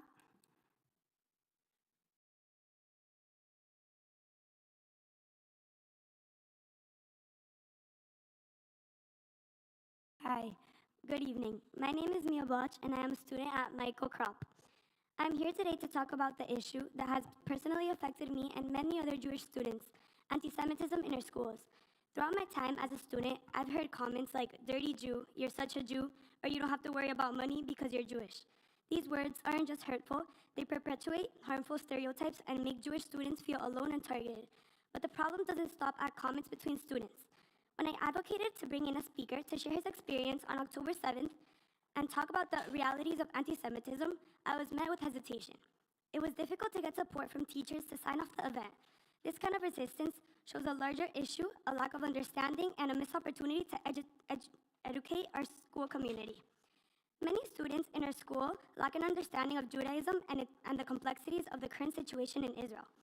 This leaves them vulnerable to misinformation and biased narratives that often spread through propaganda and social media, which can fuel negative comments and harmful behavior. That's why it's crucial to educate students with accurate information. By exposing them to the truth and helping them understand, we can combat misconceptions and encourage respectful, informed conversations rather than allowing misinformation to cause division. Our schools must be a place where every student, regardless of their background, feels safe, respected, and valued. By addressing anti-Semitism directly, we can create an environment where Jewish students and all students feel safe and valued.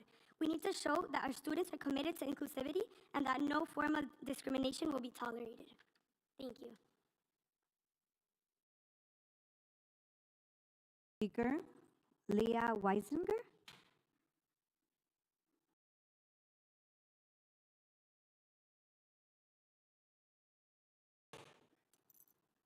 Good afternoon, board members.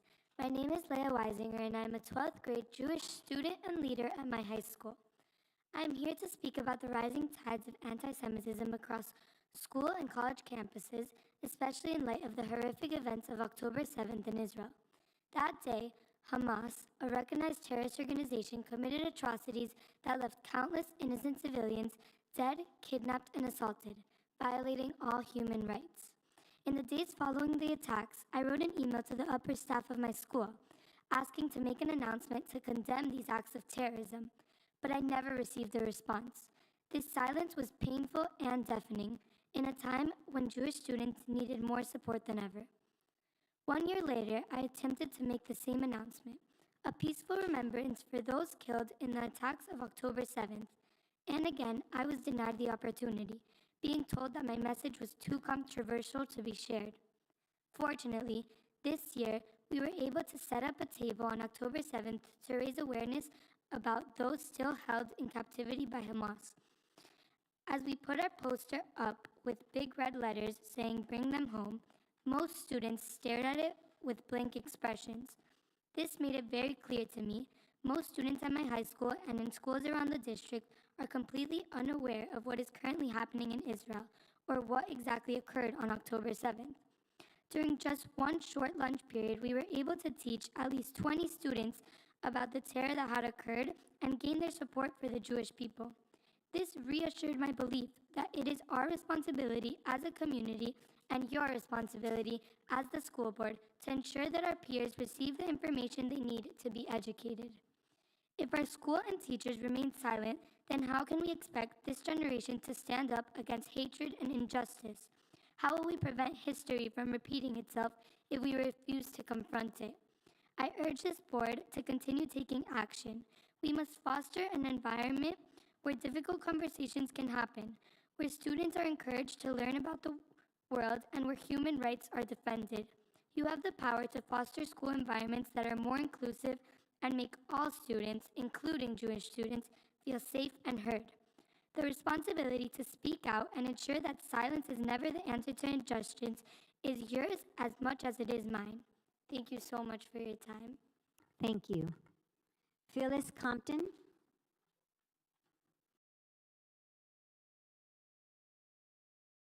Afternoon. Good Board afternoon. members, Madam Chair, and Superintendent Dotris. Just to begin, it was very impressive listening to our chairwoman, Rojas, give us the state of our schools, and it was very impressive. But today, I come here with a heavy heart.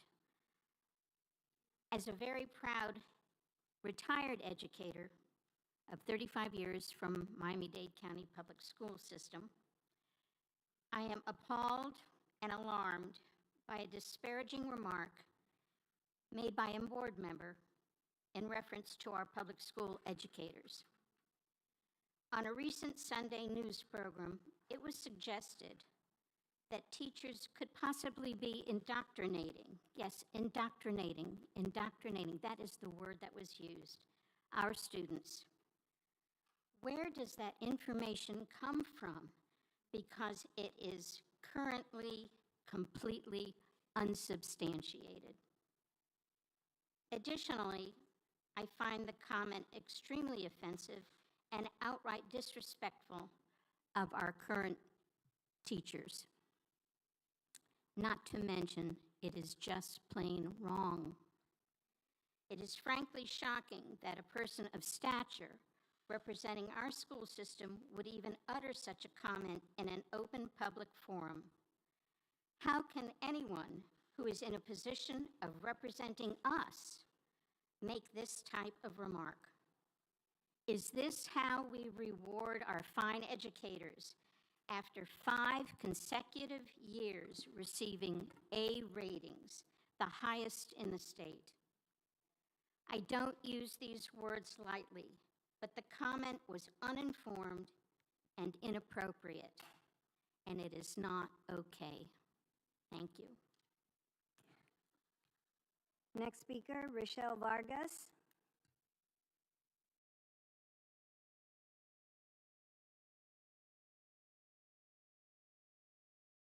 Harry Fate.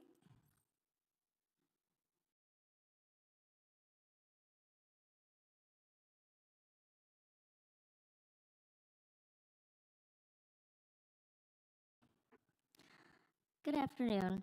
I was one of the speakers at the last school board meeting, a parent in support of recognizing LGBTQ History Month.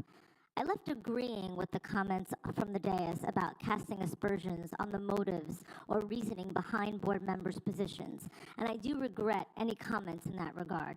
I would much rather explore our actual beliefs and see where we can find common ground. I truly respect your experience as educators, and I believe that you care about our kids. I left that meeting with a sense that there's a great divide on LGBTQ issues that we can likely narrow based on our shared devotion to our children. Protecting our kids, as I'm sure you'd agree, is in our souls, and neither side is going anywhere.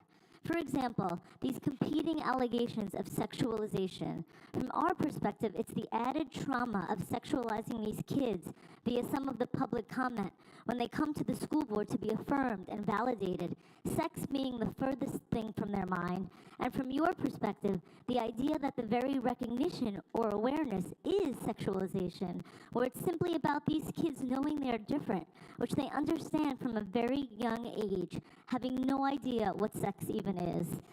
Sex is not the thing, and I appreciated your explanation of your reasoning from the dais that it was the thing, but their identity, who they understand to love or to be attracted to, is an issue because they're different. A straight cis person's sexuality or gender is not an issue because we are dominant in this regard. It's similar to the question posed to both a white person and black person about when they first knew about their race. A black person will usually say something like, as early as I can remember, where a white person typically cannot identify any moment where they understood they were white, since they don't feel differently because of it. The idea that LGBTQ kids know about sex sooner than other kids is really off, considering that they're struggling to even be comfortable with who they are. They just know they're different, and our society is not yet kind to folks that are different, although we are making progress. Creating welcoming spaces for LGBTQ kids is simply harm reduction. We want them to know their existence is okay, that their life has value, and that is worth living. The awareness support of their existence of or from other children changes negative associations or likelihood of bullying. And sure, if stray kids had no idea LGBTQ people existed, they now know that some kids love differently and imagine a different kind of family unit. LGBTQ awareness is about love and acceptance, not about sex, which each kid or adult will learn and care about when the time is right for them. Thank you. Jacqueline Hill Abarzúa.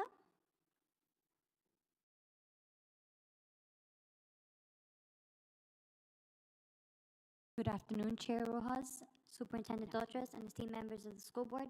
My name is Jacqueline Gil Barzua, and I come to you as an educator and as a concerned citizen. I want to express my deep disappointment with the decision to allocate $179 million to charter schools. When our residents voted upon the referendum, they were under the impression that that would go towards improving teacher salaries and conditioning and addressing the critical concerns that many of our schools still address. Unfortunately, our current salaries are inadequate. In the referendum monies, those funds help to allocate and help the gap between what the state is giving us and our daily means of living.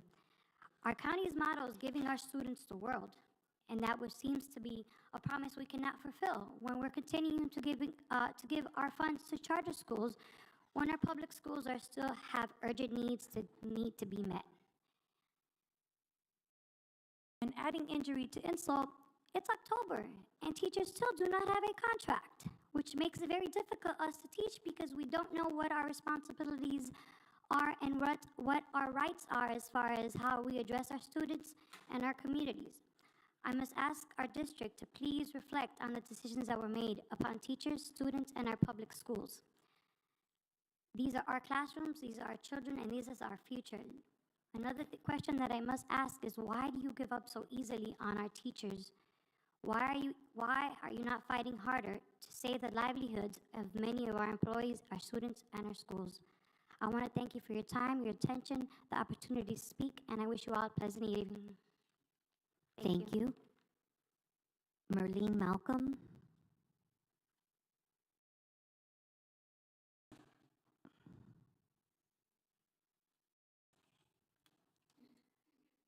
Good evening, Madam Vice Chair, members of the school board, Mr. Superintendent. I stand here again, like a broken record, I feel, with the same concerns. We are at the end of the first 9 weeks. I listened on the way here, and I felt so good. I was so proud, but I also was a little angry when I was listening to the State of the Education address, because all of those wonderful accolades that would not have happened without dedicated, hardworking, outstanding teachers, and yet we still don't have a contract. And we were told that the money was given to charter schools, that the public, we all stood out, including a lot of board members, stood out on the street begging with signs asking taxpayers to vote to give us that money. I think sometimes people forget in the public that teachers are taxpayers too. So we voted to give ourselves a raise with our own money. And then that money, $179 million, was given to charter schools. And yet here we are at the end of the first 9 weeks. We've gone to work every day, but still no contract. Where's the actions telling us that we have value? We hear how valuable kids are, and we value them more than most. A student said to me today, literally, and I'm going to end on this when I say this, because I said to her, she says, Miss, you, because when I told them, I always remind them how long I've been teaching. This is my 37th year. And she said, you don't look that old. And I said, because it's the love of my students that keep me looking young. And I said to her, I love my job. And she looked at me and she said, I'm getting emotional. She said, Miss, If teachers didn't love their job, that's the only reason why they do this, because of the love. There's no other. And I said to her, oh my God, thank you. I'm paraphrasing because I can't, but that was what she said to me. And I said, thank you for understanding and recognizing that. That it's not for money because we don't get paid what we deserve. If this was a babysitting job, y'all couldn't afford us. That's the truth. We're on the same team. We just want to know that our employers value us because our children know that we value them and we love them and we show up for them. And so please, we're asking you to do the same for us. Pay us what we deserve. Thank you for your time. Thank you. Heidi Seperi.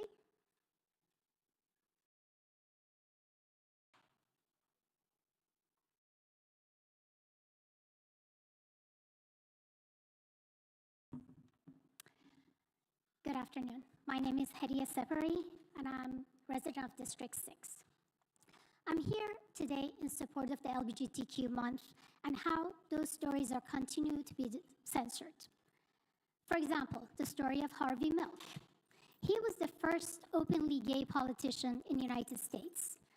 After moving to San Francisco in 1969, Milk was introduced to liberal politics and hippie movements.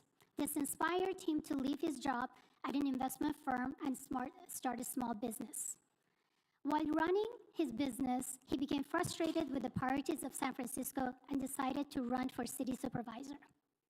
He lost twice, but eventually won when in 1977, the city allowed a supervisor from each neighborhood. Harvey had a reputation for kindness, warmth in his neighborhood, and was elected as a champion of LGBTQ and small business rights.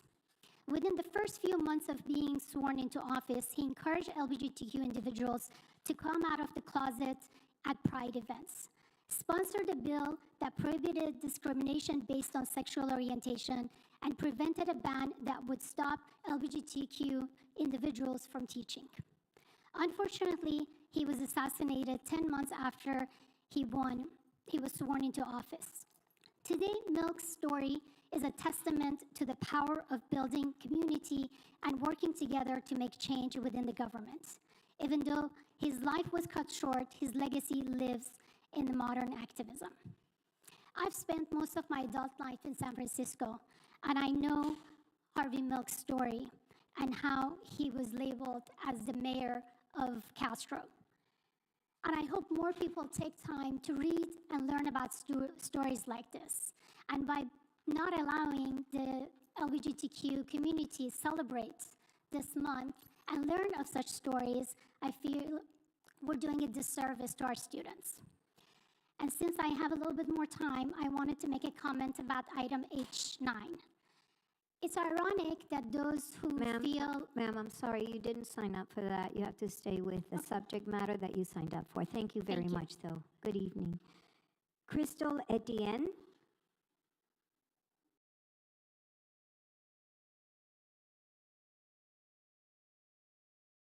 Madam Chair, point of clarification, maybe for the General Counsel. Excuse me.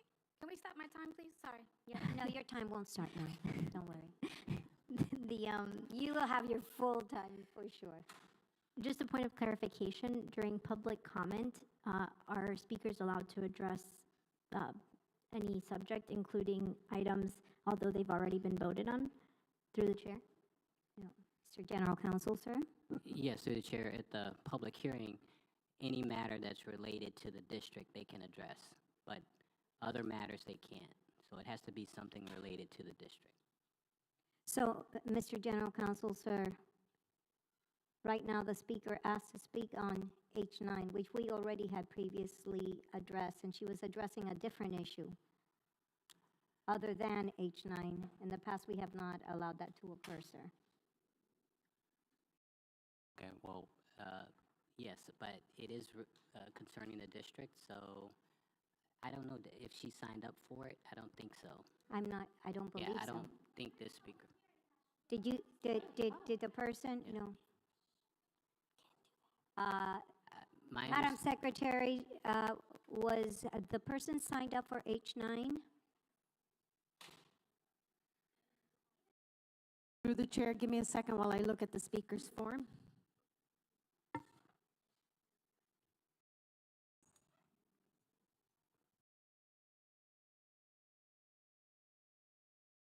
Through the chair, she signed up for public hearing and she wrote in LGBTQ month. Thank you. Okay.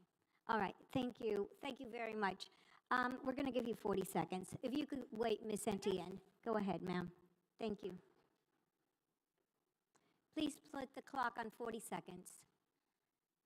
It wasn't that deep. I just wanted to make a comment that it's ironic that parents that are advocating for trauma and want to teach about communism and are traumatized based on their experience are the same parents that come here at every school board meeting trying to ban books and censor others.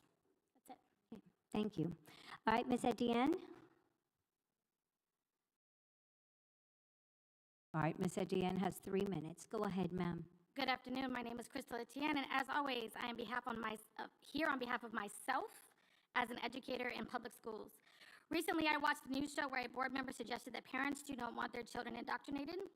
These words said are a gross misrepresentation of the hard work and dedication that goes into teaching. Teachers do not enter this profession to push up any political agenda. We are here to educate and prepare our students for the future. Our goal is to help young people think critically, ask questions, and form their own ideas. Our classrooms are places of learning where diverse perspectives are not only welcomed, but encouraged. As a teacher, my responsibility is to provide facts, teach students how to analyze those facts, and encourage them to think for themselves. Every day across the state and country, thousands of educators are doing the exact same thing.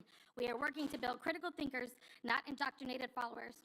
When I hear the word indoctrination being thrown around, I can't help but wonder what the real agenda is. Instead of focusing on how we can better fund our schools, address our teacher shortages, improve student outcomes, we are distracted by culture wars that are designed to divide us. This rhetoric doesn't help our students, it hurts them. It shifts attention away from the real issues of overcrowded classrooms, outdated materials, and lack of mental health support in schools. Spreading the idea that educators are trying to impose beliefs on students is not only wrong, but dangerous. It diminishes the very institutions that shape our children's futures, public schools. It unfairly paints teachers as villains of a system that is already under attack from multiple angles, including funding cuts, legislative overreach that strips away our rights and our voices. While some are busy making false accusations about indoctrination, they are actively trying to strip away the power of public schools. We see it when they push for school choice and the diversion of public tax dollars to unregulated private schools, and in the policies to defund traditional public schools. We are told that this creates competitions to help students, but how is it a competition when the laws and standards and regulations of public, charter, and private schools are not the same? That's not competition. That's a set-up game. I stand here today not just as an educator, but someone who fights for public education because I believe in its power to provide opportunities to lift children up. Finally, I want to say, as board members, all of you spend time in our schools making sure MDCPS is the best choice for our students. Wouldn't it be better if you were reassuring parents with the truth that you see with your own eyes, that there is no indoctrination happening in these schools? You see it with your own eyes. The rhetoric from public officials, especially school board members, is not only disrespectful but dangerous because of the influence those officials hold. It sends a harmful message to our communities, undermining the trust and respect we desperately need to maintain strong public schools. Instead of tearing down our teachers with baseless accusations to your base, we should be standing by them, recognizing their invaluable role in shaping the next generation. Let's redirect our energy where it belongs, investing in education, supporting our students, and ensuring every child has an access to high-quality, equitable public education. Thank you. Thank you. Adriana Gutierrez.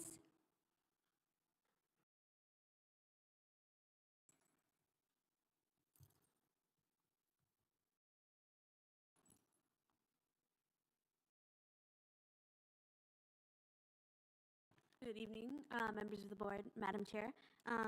My name is Adriana Gutierrez. I'm a queer Hispanic student attending American Senior High School in District 4. Sunshine State Standard VA 5H11, examination of historical and cultural influences that inspire artists and their work. As we all know, Miami has a very rich and mixed cultural history, from up to where I'm located in Hialeah to here in the heart of downtown. And if you live south of this area, and if you've taken an art class in the county, you've heard of Frida Kahlo. For those of you who don't know, Frida Kahlo was a Mexican-American, openly queer and chronically ill artist whose artwork gained popularity in the 70s. And her artwork delved into each of those aspects of her character: her Mexican heritage, her fluid gender identity and sexuality, and even the pain, both physically and mentally, she felt through most of her life. The thing is, you don't get to hear about her story, her whole story. You'll hear about her Hispanic background and the chronic pain that she suffered through her life as a victim of polio, but rarely ever about her experiences with both men and women and her gender identity. Her work was very powerful and spoke to so many people that she has several exhibits and institutions here in Miami. So if she's so inspirational, why do we rarely hear about or ever see displays of this specially queer artwork? As a county, we uplift every voice. We honor where we came from and the shoulders that support us even now. We honor the superstars that make Miami the diverse county that it is today, and most of all, we honor our students. We honor their stories, their parents' stories, and everyone that came before them. Those Hispanic Americans looking for a voice, those African Americans looking for a voice, those queer Americans looking for a voice. Excluding queer stories, queer lives, like Frida's, is excluding a part of our history. Not just my history or your history, all of our history, because we are history. We always have been, and we will continue to be. So when you choose not to include those stories, not uplift those students' voices, it begs the question, who's really pushing an agenda? Thank you. Thank you very much. And I do not have any additional public speakers that have signed up at this time. So, Dr. Dultresser, you want to speak? Yes, Madam Chair. If you allow me a couple of minutes, I really wanted to just refer back to Ms. Gil Abarzua and Ms. Malcolm. I know these are two very dedicated teachers, and I want to make sure that accurate information is taken here from tonight. It's really important.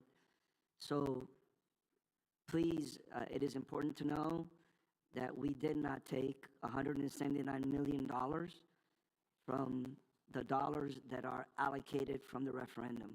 I want to make sure that please you don't leave here tonight thinking that. Sometimes facts get lost in the shuffle, and I have to tell you, I know, if there's one thing I know, is that this board is committed and dedicated to the work that teachers are doing. We are currently in negotiations. And like you said, Ms. Malcolm, we are one team. Although sometimes we may sit at the different side of the table, we are one team. We care about teachers. We want to do what's best for teachers. We know the reality of this community and what we're facing with costs. So we are working as fast as we can to solidify a contract. And you are absolutely right. We are typically not this late. This year, it just so happens that we are because of a multitude of things. But it's not because we don't value and we don't appreciate the work that our teachers do. We are an A-rated school district for 5 years in a row. And that has everything to do with the quality and the dedication and the commitment of our teachers. And I believe very strongly that when we emerge from our current negotiations, it will be a positive sign. I'm that convinced. We are working very hard to get there, but please don't leave here tonight thinking that we took $179 million from the allocation from the referendum, because that's not what we did. So it's important for me to communicate that. Thank you, Madam Chair. I just needed to clarify because it is very important that we all understand and that no one, especially teachers, feel in any way devalued. Thank you, ma'am. Thank you, Mr. Superintendent. Absolutely. I think everyone on this dais agrees 100% that our teachers play a vital role in the success of our students. But we also include in that group our administrators and our law enforcement and our entire workforce. And that is something that this entire board recognizes. We do value the personnel that work here in Miami-Dade County Public Schools, because if not, we could not give our students the world, and that is what we have committed to doing. So thank you for that clarification, sir. I certainly appreciate it. Everyone whose name was on the list was called. Is there anyone else who would like to speak that was not on the list? All right, sir, I'm going to come to the podium, please, there. Thank you. I'm going to have to ask, I will move to allow the gentleman to speak. Do I have a second? All right, all in favor say aye. Any opposed? All right. What is your name, sir? Thank you so much, Board. My name is Connor Corzine. I'm sorry, sir, repeat it. My name is Connor Corzine. Sorry, I got bent down. I'm the chairman of the Board of Directors at PRISM, a nonprofit serving LGBTQ plus youth in Palm Beach, Broward, and Miami-Dade counties. I'm here today in support of LGBTQ History Month, and frankly, I find it hard to believe that this is something that I have to be here for. Something that's been routine for so many school boards across the state has become, unfortunately, so controversial for some reason. Today I'm here as part of PRISM's mission to share historical queer stories, and I'm going to start with the story of Sally Ride. Dr. Sally Ride was the first American woman and the first known LGBT astronaut to fly in space. During her voyage, she conducted numerous experiments, spacewalked, and helped develop and control the shuttle's robotic arm.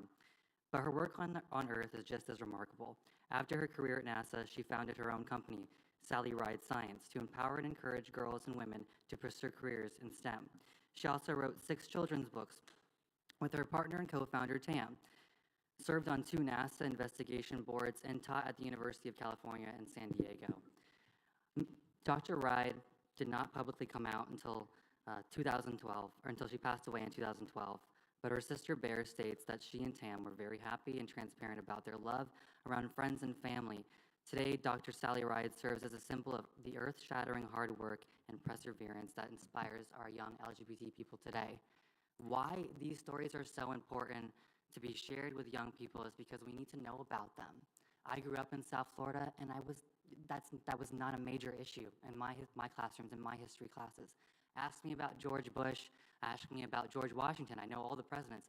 I didn't learn about Harvey Milk until I graduated out of public school. To me, that's unacceptable.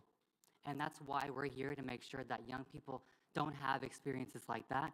They feel empowered with the historical stories and the icons that stood before us. So these are the stories that students need to hear to feel welcome and inspired, especially during this month. This is LGBTQ History Month, and we need to get these stories out. So thank you for your time. I really appreciate the board moving to let me speak, and everyone have a great night. Thank you very much.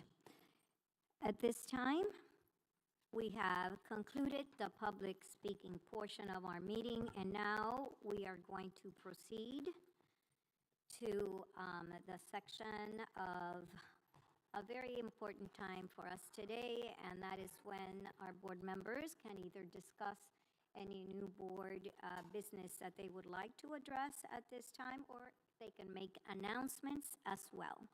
I do have one board member who did sign up for announcements, and that is board member Lucia Baez-Geller.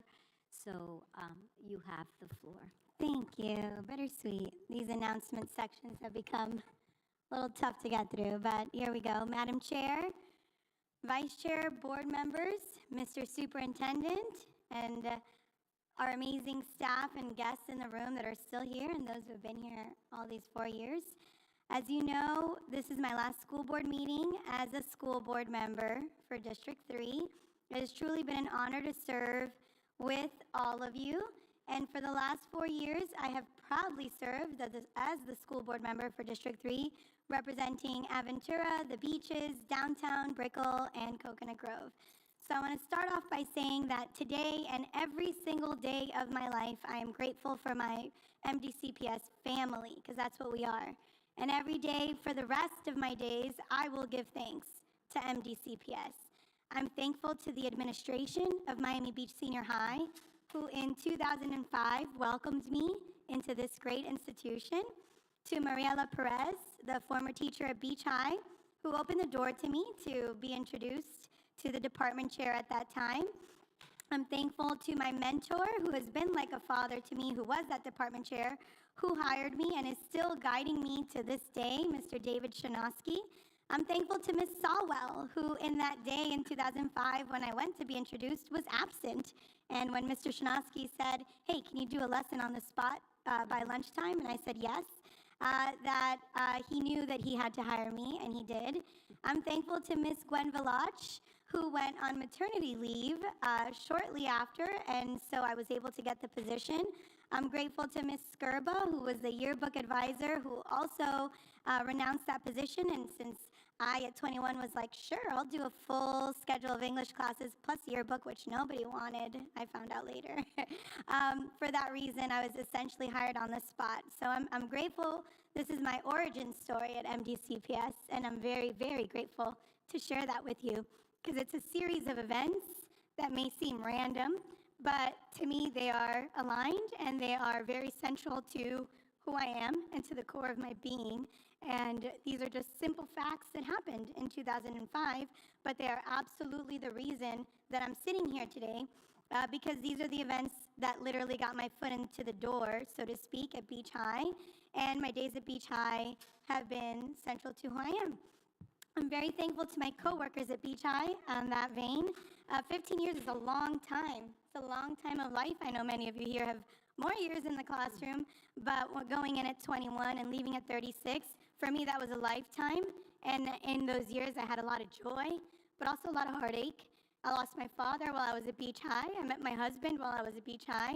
I lost friends and family, but I also gained a lot of friends and family.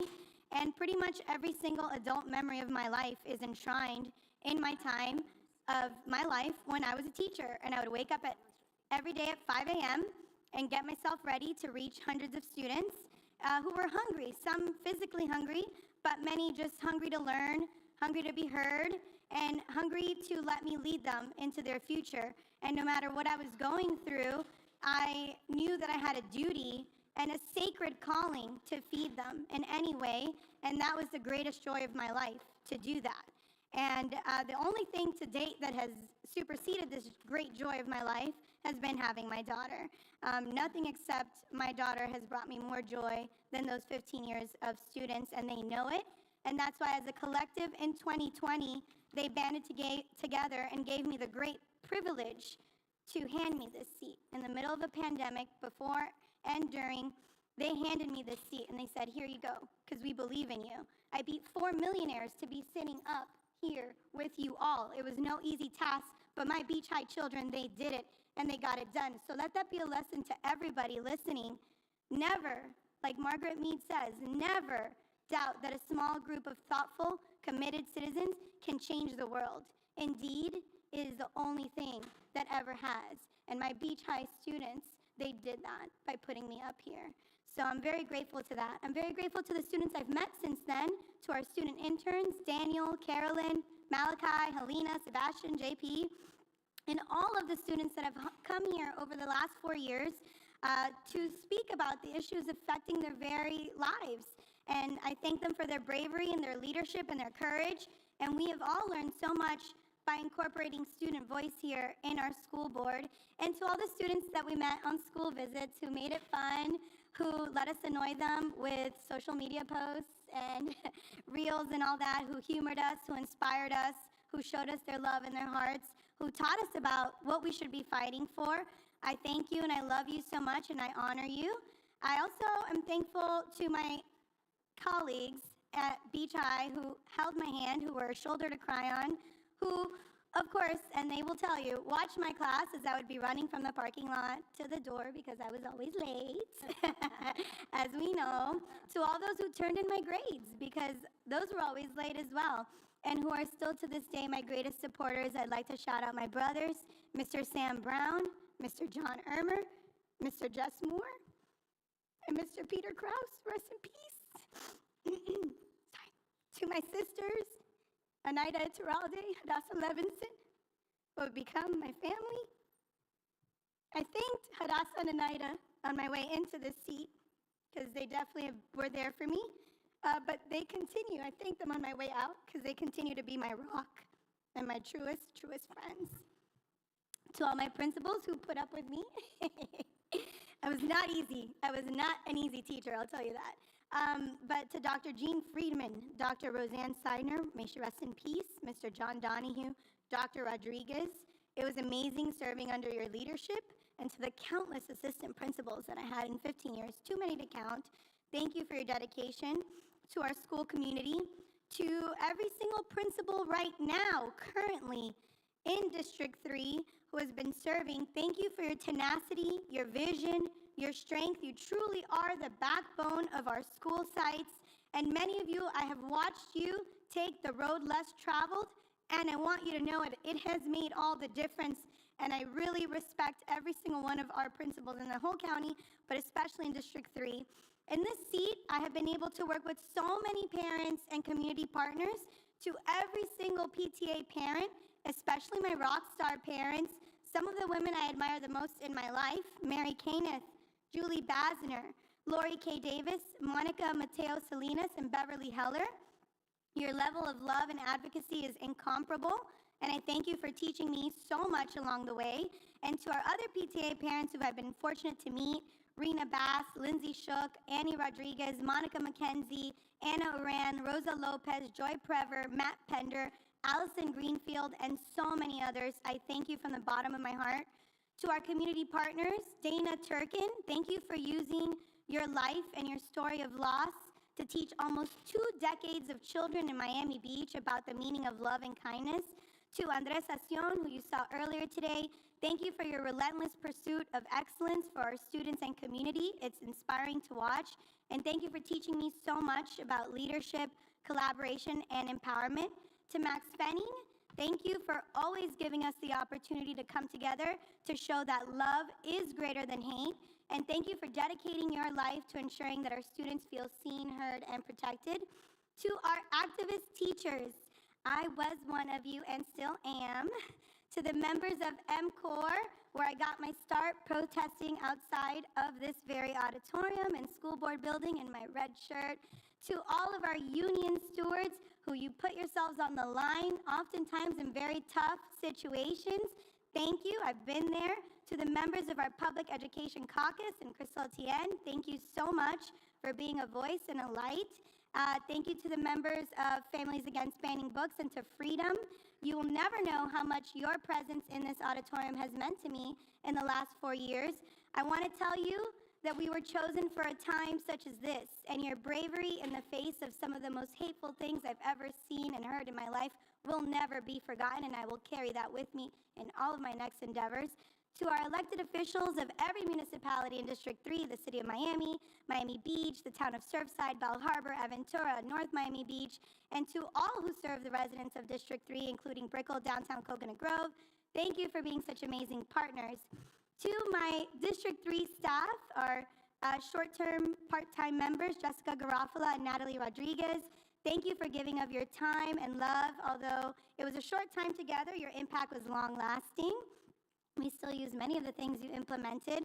And then, of course, to my full-time staff, my beautiful, beautiful loves, Mateo Lopez and Christy Gonzalez del Valle, thank you for seeing me at my worst and still loving me. Thank you for bringing out the best in me. Thank you for being a light in the darkness. And thank you for the love with which you've served the students, teachers, and families of District 3. Thank you for always prioritizing our schools and for absolutely just being amazing. I'm, of course, thankful for my family, my mother, who to this day is the strongest woman I know. She works a full-time job and then comes over every day at 4 to watch Juliet while I do the work of the public. To my mom, to whom I owe everything in this world, everything that I have in this life, who raised me alone, who sacrificed her life for me so that my life could be better. I hope that I've made you proud.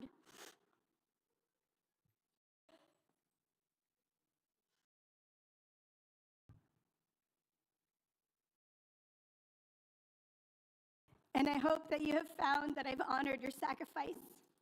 To my husband, thank you for immersing yourself in this project of changing the world with me. I cannot imagine a greater partner to support our dreams and our family. Thank you for believing in me in word and in action, and for walking alongside our school district, as many of you know. Every step of the way, the residents of District 3 are very lucky to have you, and they also should be thanking you of not just for your leadership and guidance that you've provided our office, but also for your patience with me, for your acceptance of the late nights while I was out, for drying my tears, and for giving me the strength to stand up even when it was scary and when everyone told me to sit down. And thank you for seeing in me what sometimes I find so hard to see in myself. And thank you for our little family and our daughter, and for my extended family, your mother Judy and my brother-in-law Adam. It's very hard to list everything that I'm proud of, yet I do want to tell you what I believe have been some of the accomplishments with the help of everybody in this room during my time on the board. We have prioritized teacher recruitment and retention, academic achievement, equity, safety, and security. We have supported our educators, spearheading initiatives, supporting the referendum, advocating for teacher rights from the dais in the community, and exploring new pipelines for professional development. I'm proud to have partnered with our district staff, with private and public partners, with school site administrators to ensure that our facilities and safety are prioritized. It's been such a pleasure to see various projects come to fruition during my time here on the board, including the Southside expansion and workforce housing, the Alonzo and Tracy Morning expansion, and the Miami Beach Senior High state-of-the-art kitchen and culinary program. Additionally, we have strengthened our community partnerships, bringing new programs and services to students, enriching aftercare programs, enhancing the learning experience through hands-on opportunities. And throughout this journey, we have collaborated and have worked hard, hand in hand, to sustain our district's A rating and ensuring academic excellence and reaffirming our commitment to the community as making MDCPS our best choice. Almost done. I proudly want to say that so many of us in this room have worked hard to make sure that our students really do feel seen and heard. I want to thank the superintendent and his amazing team. Mr. Superintendent, you and your team have really gotten us through some difficult times, and you've always acted with such love and professionalism, and I admire you for that. I'm so honored to have worked with your team these years, a very special team, especially our region superintendents and directors, Dr. Verena Cabrera, Dr. Yesenia Ponte, Dr. Michael Lewis, Dr. Gilberto Bonce, and of course, the wonderful Mr. Bueno, with whom I'm so proud to have found out finally that we have so much more in common than we do apart. So thank you for everything. To our amazing cabinet and staff, and I do want to take this moment to mention you all by name, because none of the work that we could have done in District 3 would have happened without you. So I am going to do this, and to anyone that I miss, I'm sorry, but I do really want to do this. To our cabinet and staff, Dr. Sylvia Diaz, Ms. Lourdes Diaz, Dr. Don Baglos, Mr. Raul Perez, my love, Mr. Luis Diaz, my other love, both of our chiefs of police, Ivan Silva and Edwin Lopez, Ms. Tabitha Fazino, Ms. Ailette Diaz, Arlene from Raul's office, Mr. Carl Nicolau, Tiffany Pauline, Dr. Linda Amica Roberts, Ron Steiger, the great Ron Steiger, Ms. Vivian Santiago Pardo, Mr. Eugene Baker, Sally Allion, Angie Torres, Ava Goldman, Rosa Novo, Dr. Ty Diggs, Lisette Alves, Daniel Mateo, Eva Reguera, Patrick Salmasi, Dr. Lupe Diaz, Gus at WLRN, who I was also always late for my eye taping. There's a theme. Ignacio Palacio, former Deputy Jamie Torrens, Brenda Wilder, Carly Polito, Vince Dawkins, Jackie Calcadilla, Dr. Jennifer Murray, Natalie Simon, Eric Leventor, Charisma Montfort, Edgar Reyes at Project Upstart, so important, Eric Ojeda, Nelson Izquierdo, Dennis Carmona. I'm sorry I sent you so many people, but thank you for helping all of them. Lisa Thurber, Renee Mantilla, Ronald Redmond, Reginald Fox, Erica Brown, and so many more. Every single family and person we helped was thanks to you in this District 3. Every concern, every issue I brought you, thank you for taking care of it. And so I just really wanted to thank you by name. Of course, to all of our teachers in this county, in this district, to all of our teachers and support staff, I love you. You're the backbone of our public school system. You will always have a special place in my heart. I promise I will continue always to fight and protect and support our teachers. To all of our students in this county, you're the reason why we all up here do what we do. I've devoted my entire adult life to teaching and supporting our students, and I would never look back from that. Thank you to each and every person that makes up the amazing Miami-Dade County Public Schools family, our teachers, administrators, support staff, parents, volunteers, community partners, administrative staff. Thank you. Thank you to my wonderful colleagues on this board. You're all truly amazing. I cherish our time working together. Even when we disagree, and we have disagreed on a lot of important things, you've always been respectful, and I really do appreciate each of you. As I've said now, I entered public education 19 years ago, and I never left and never looked back. For those 15 years, I was a proud teacher at Miami Beach Senior High, and even though I was a teacher, I learned so much. I will cherish every single one of those years, every single one of those days.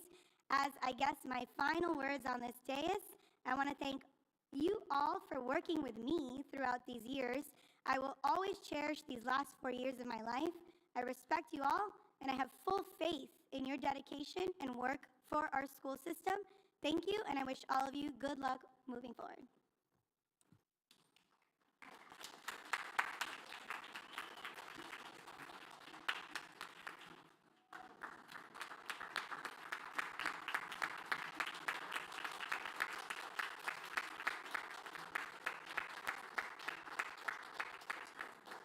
All right. Thank you so much. And as I said earlier, we wish you much happiness, much peace, much love with your beautiful family, that unbelievable, amazing baby, Juliet, who has brought so much joy to your home, your mom, who has dedicated a lifetime, your husband, and your entire family. So God bless you. And you can always come and volunteer. We're always looking for volunteers here, right? So, oh, okay. You were going to forget somebody. All right. Do I have anyone else who wants to speak at this time? Yes, go ahead. Thank you so much, Madam Chair.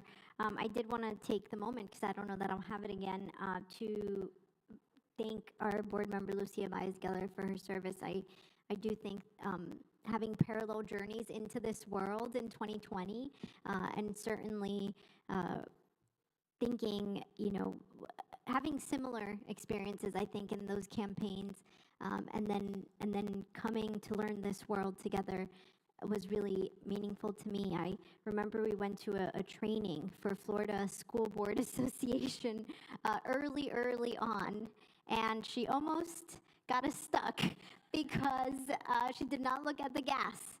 And I woke up because I was sleeping in the car, because it was like 4 a.m, to a frantic 2 school board members in the front seat looking for gas in the middle of nowhere, Florida. And I think that's emblematic of the fun joy that you bring to even the simplest of things. But I do want to thank you for being on this parallel journey. It's been beautiful to watch you serve, always from that teacher lens, always from believing in the power of students, first and foremost. And it's been beautiful to watch you grow your family through the trials and tribulations that has brought, and through your ability to continually share your story as a source of inspiration on all kinds of issues. And so I'm grateful for the service that you've brought and the things you've done on this board. So thank you. All right. Thank you. I don't have anyone else that signed up for announcements. Mr. Superintendent, sir, you want to speak? Go ahead, sir. Yes, thank you, Madam Chair. And Ms. Baez-Geller, thank you for your support. Your support of me, but also the support of my staff. You really have worked very closely with us, and it's been a pleasure to know that you've always had the voice of teachers in mind. You carry a special energy, which always ends up being positive. No matter how difficult the situation is, you try to find what's best. And the fact that you celebrated so many names says a lot. It says that you really care and that you honor the incredible work that collectively we do here. So I just wanted to thank you from a personal level and also professionally for your contributions to your district, but your dialogue and the approach that many times you've taken as you've worked with staff, resolving some real serious community issues that you faced in your district. So thank you again, and the very best to you, truly. Thank you, Mr. Superintendent. And there being no further business to come before the board, this meeting is now adjourned.